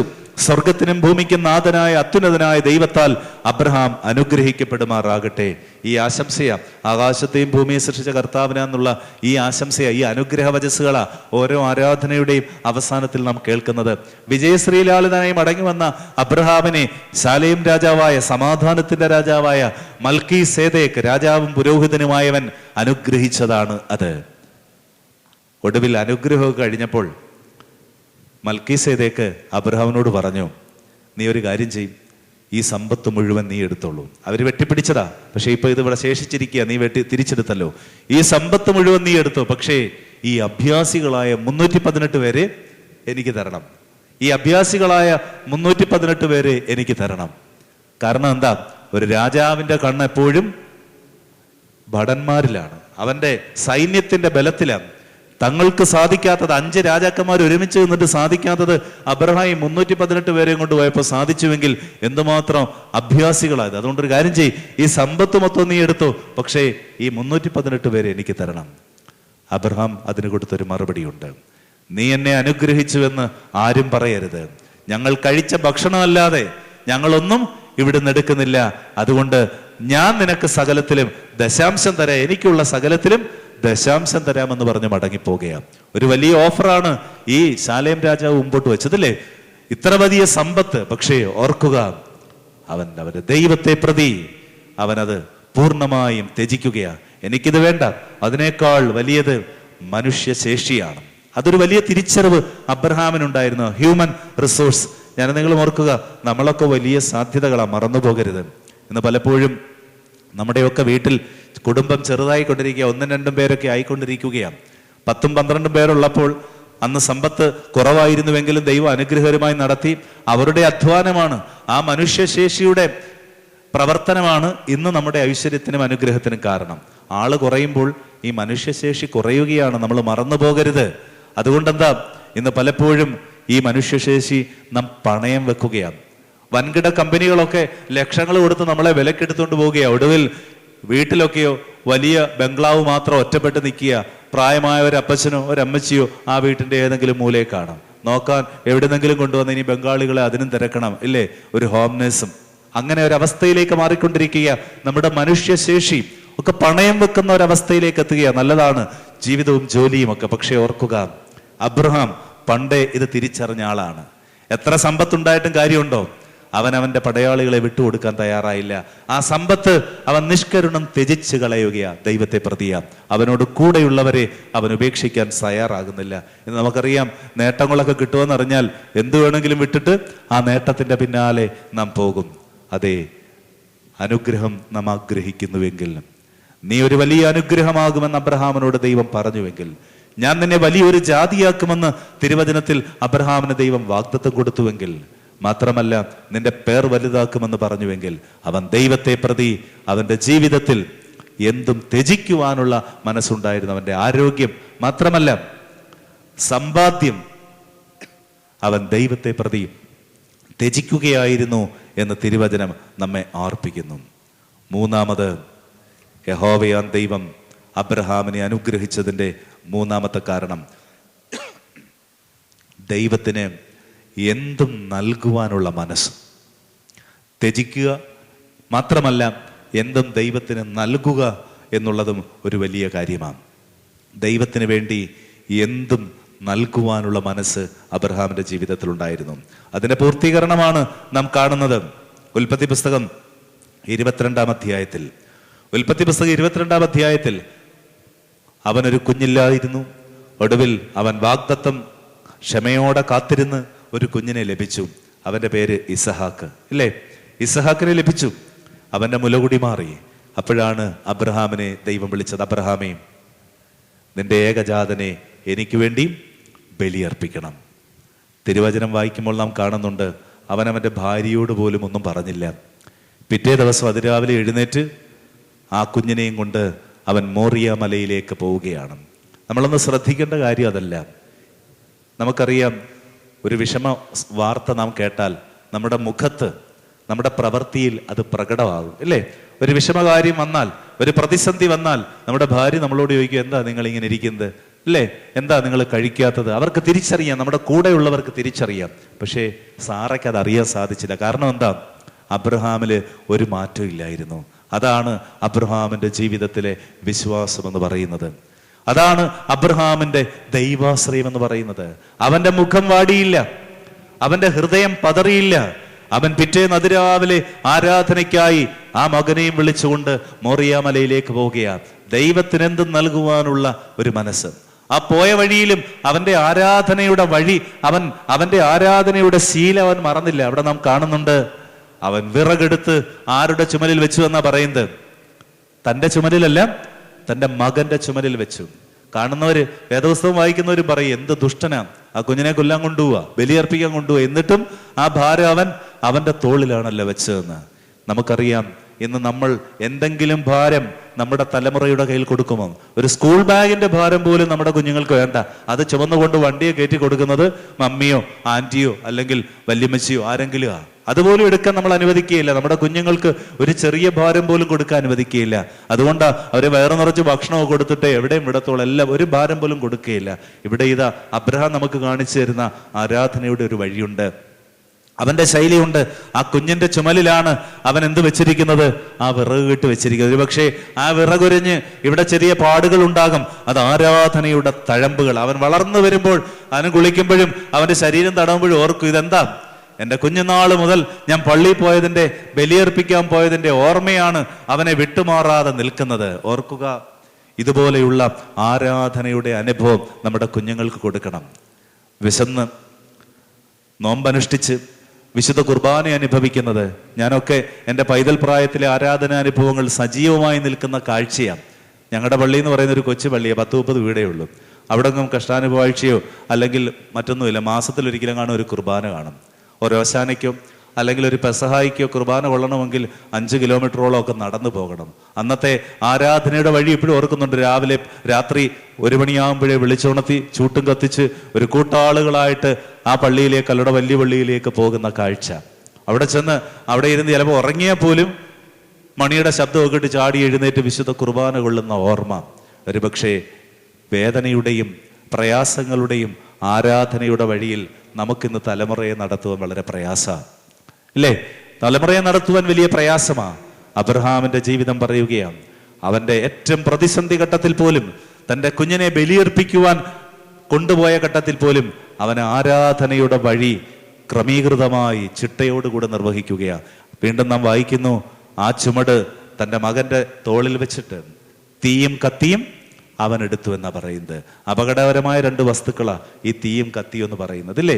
അത് അപകടകരമായ രണ്ട് വസ്തുക്കളാണ്. പക്ഷേ ഇന്നത്തെ കാലഘട്ടത്തിൽ അപകടകരമായ വസ്തുക്കളാണ് പലപ്പോഴും നമ്മുടെ തലമുറ കൈകാര്യം ചെയ്യുന്നത്. അതുകൊണ്ടാണ് ഇന്ന് പല മാതാപിതാക്കൾക്കും ആശങ്കയും വേദനയും, അല്ലേ? ഇന്നത്തെ വാഹനങ്ങളുടെ കഥയൊക്കെ ഓർത്താൽ നമ്മുടെ കുഞ്ഞുങ്ങളൊക്കെ കൈകാര്യം ചെയ്യുന്ന വാഹനങ്ങൾ, യാത്ര ചെയ്യാൻ പണ്ടൊരു വാഹനം വേണമായിരുന്നു. ഇന്ന് യാത്ര ചെയ്യുന്നതിലുപരിയായി ഇന്ന് പുതിയ തലമുറ വാഹനങ്ങൾ, മാത്രമല്ല അവരുപയോഗിക്കുന്ന വസ്തുക്കൾ, ഇതൊക്കെ പലപ്പോഴും അപകടം ക്ഷണിച്ചു വരുത്തുന്നത്. പക്ഷേ അബ്രഹാം നമ്മെ ഓർപ്പിക്കുന്നുണ്ട്, അപകടമുണ്ടാക്കുന്ന വസ്തുക്കൾ അബ്രഹാമിന്റെ കയ്യിലാണ്, ആരാധനയുടെ വഴി. അതെ, ആ ബാലനെ അവൻ കെട്ടിൽ വിറകിന്മേൽ വെക്കുമ്പോൾ, ആ യാഗപീഠത്തിൽ വെക്കുമ്പോൾ പോലും അബ്രഹാമിന്റെ മനസ്സിനൊരു മാറ്റമില്ല. അവൻ മനസ്സോടെ ബലിയർപ്പിക്കുവാൻ തയ്യാറാവുകയാണ്. എന്തും ദൈവത്തിന് നൽകുവാൻ അവൻ തയ്യാറാവുകയാണ്. അവന്റെ ജീവിതത്തിൽ ശ്രേഷ്ഠമായുള്ളത് പോലും ദൈവസന്നിധിയിൽ സമർപ്പിക്കുവാൻ തയ്യാറാവുകയാണ്. ഒരു ഓണക്കാലത്തിലേക്ക് നാം കടന്നു വന്നിരിക്കുക, അല്ലേ? ഈ ഓണം നമ്മെ ഓർപ്പിക്കുന്നത് മഹാനായ ഒരു ചക്രവർത്തി, മഹാബലി എന്ന് നാം പറയും. അദ്ദേഹം തന്റെ വാഗ്ദത്തം നിറവേറ്റുവാൻ, താൻ കൊടുത്ത വാക്ക് നിറവേറ്റുവാൻ തന്റെ ശിരസ് കാണിച്ചു കൊടുത്ത ആളാണ്, അല്ലേ? തന്റെ ശിരസ് വരെ കാണിച്ചു കൊടുത്ത ആളാ, നൽകുവാനുള്ള മനസ്സ് കാണിച്ചു കൊടുത്ത ആളാ. നാം വിശ്വസിച്ചേറ്റ് പറയുന്ന നമ്മുടെ പ്രധാന പുരോഹിതനായ, നമ്മുടെ രാജാവായ നമ്മുടെ തമ്പുരാൻ തന്റെ ശരീരമാ നമുക്ക് മുറിച്ചു നൽകിയത്. അതുകൊണ്ട് ദൈവത്തിന് വേണ്ടി എന്തും നൽകുവാൻ, മറ്റുള്ളവർക്ക് വേണ്ടി നമ്മെ തന്നെ സമർപ്പിക്കുവാൻ അബ്രഹാം നമ്മെ ഓർപ്പിക്കുകയാണ്. അതെ, അവൻ വാഗ്ദത്തോടുകൂടെ ഇരുന്ന് ക്ഷമയോടുകൂടെ ഇരുന്ന് വാഗ്ദത്ത വിഷയം പ്രാപിച്ചു. യഹോവയാം ദൈവനോട് പറഞ്ഞു, ഞാൻ നിന്നെ ഒരു വലിയ ജാതിയാക്കും, ഞാൻ നിന്റെ പേർ വലുതാക്കും, നീ ഒരു അനുഗ്രഹമായിരിക്കും. അത് കാരണമായത് അത്രമാത്രം വാഗ്ദത്തം പ്രാപിക്കുവാൻ അബ്രഹാമിനെ ദൈവം അനുഗ്രഹിച്ചത്. അതെ, ദൈവകൽപ്പന വിചിന്തനം കൂടാതെ അനുസരിക്കുന്ന അബ്രഹാം. നമ്മുടെ ജീവിതത്തിൽ, നമ്മുടെ തലമുറയുടെ ജീവിതത്തിൽ ഈ ഒരു അനുസരണത്തിന്റെ പാഠം, ആരാധനയുടെ പാഠം നാം മറന്നു കളയരുത്. അത് പരിശീലിപ്പിക്കുവാനിടയാകണം. മാത്രമല്ല, ദൈവത്തെ പ്രതി നല്ലത് ത്യജിക്കുവാൻ, അതെ, നമ്മുടെ ജീവിതത്തിൽ ദൈവം നമ്പരാൻ നന്മകൾ നൽകിയിട്ടുണ്ട് എങ്കിൽ ദൈവത്തെ ഓർത്ത് നമുക്കിഷ്ടമെന്ന് കരുതുന്നത് ആവശ്യമായി വന്നാൽ ത്യജിക്കുവാൻ നാം ഇടയായാൽ ഇരട്ടിയായി ദൈവം നമ്പരാൻ നൽകും. മാത്രമല്ല, ദൈവത്തിന് എന്തും നൽകുവാനുള്ള ഒരു മനസ്സ്. കാരണം ദൈവം തന്നതല്ലാതെ ഒന്നും ജീവിതത്തിലില്ല. ഇത്ര നന്മയോടെ, ഇത്ര സന്തോഷത്തോടെ ദൈവം നമ്മെ നടത്തുകയാണ്. അതുകൊണ്ട് ദൈവത്തിന് എന്തും നൽകുവാൻ, നമ്മുടെ ജീവിതം തന്നെ കാഴ്ചയായി സമർപ്പിക്കുവാൻ. അതുകൊണ്ട് പിതാക്കന്മാരൊക്കെ പറയുന്നത്, എന്നെ തന്നെ സന്നിധിയിൽ കാഴ്ചയണപ്പാൻ, ഒരു സുഗന്ധധൂപം പോലെ തിരുമുമ്പാകെ സമർപ്പിപ്പാൻ കൃപ തരണമേ എന്ന്. അങ്ങനെ ആ വാഗ്ദത്ത വിഷയം പ്രാപിക്കുവാൻ, തലമുറ അനുഗ്രഹിക്കപ്പെടുവാൻ, സൽപ്പേരും സൽകീർത്തിയും ഉണ്ടാകുവാൻ ഈ തിരുവചനം നമുക്കൊരു മാതൃകയാക്കട്ടെ. നമ്മെ അനുഗ്രഹത്തിന്റെ വഴിയിലൂടെ ദൈവം നയിക്കട്ടെ. പരിശുദ്ധ പരിമള തിരുമേനിയുടെ പ്രാർത്ഥന അത് നമ്മെ സഹായിക്കട്ടെ എന്ന് പ്രാർത്ഥിച്ചുകൊണ്ട്, ആശംസിച്ചുകൊണ്ട് എളിയ വചനങ്ങൾ ഉപസംഹരിക്കുന്നു. ദൈവം നമ്മെ വാഴ്ത്തി അനുഗ്രഹിക്കട്ടെ. പ്രത്യേകിച്ച് റബ്ബാസിനോടും കടന്നു വന്ന എല്ലാവരോടും നന്ദി അറിയിച്ചുകൊണ്ടും പ്രാർത്ഥനയിൽ എന്നെയും ശുശ്രൂഷയും കുടുംബത്തെയൊക്കെ ഓർക്കണമേ എന്ന് ആവശ്യപ്പെട്ടുകൊണ്ട് വാക്കുകൾ ഉപസംഹരിക്കുന്നു. ദൈവം വാഴ്ത്തി അനുഗ്രഹിക്കട്ടെ.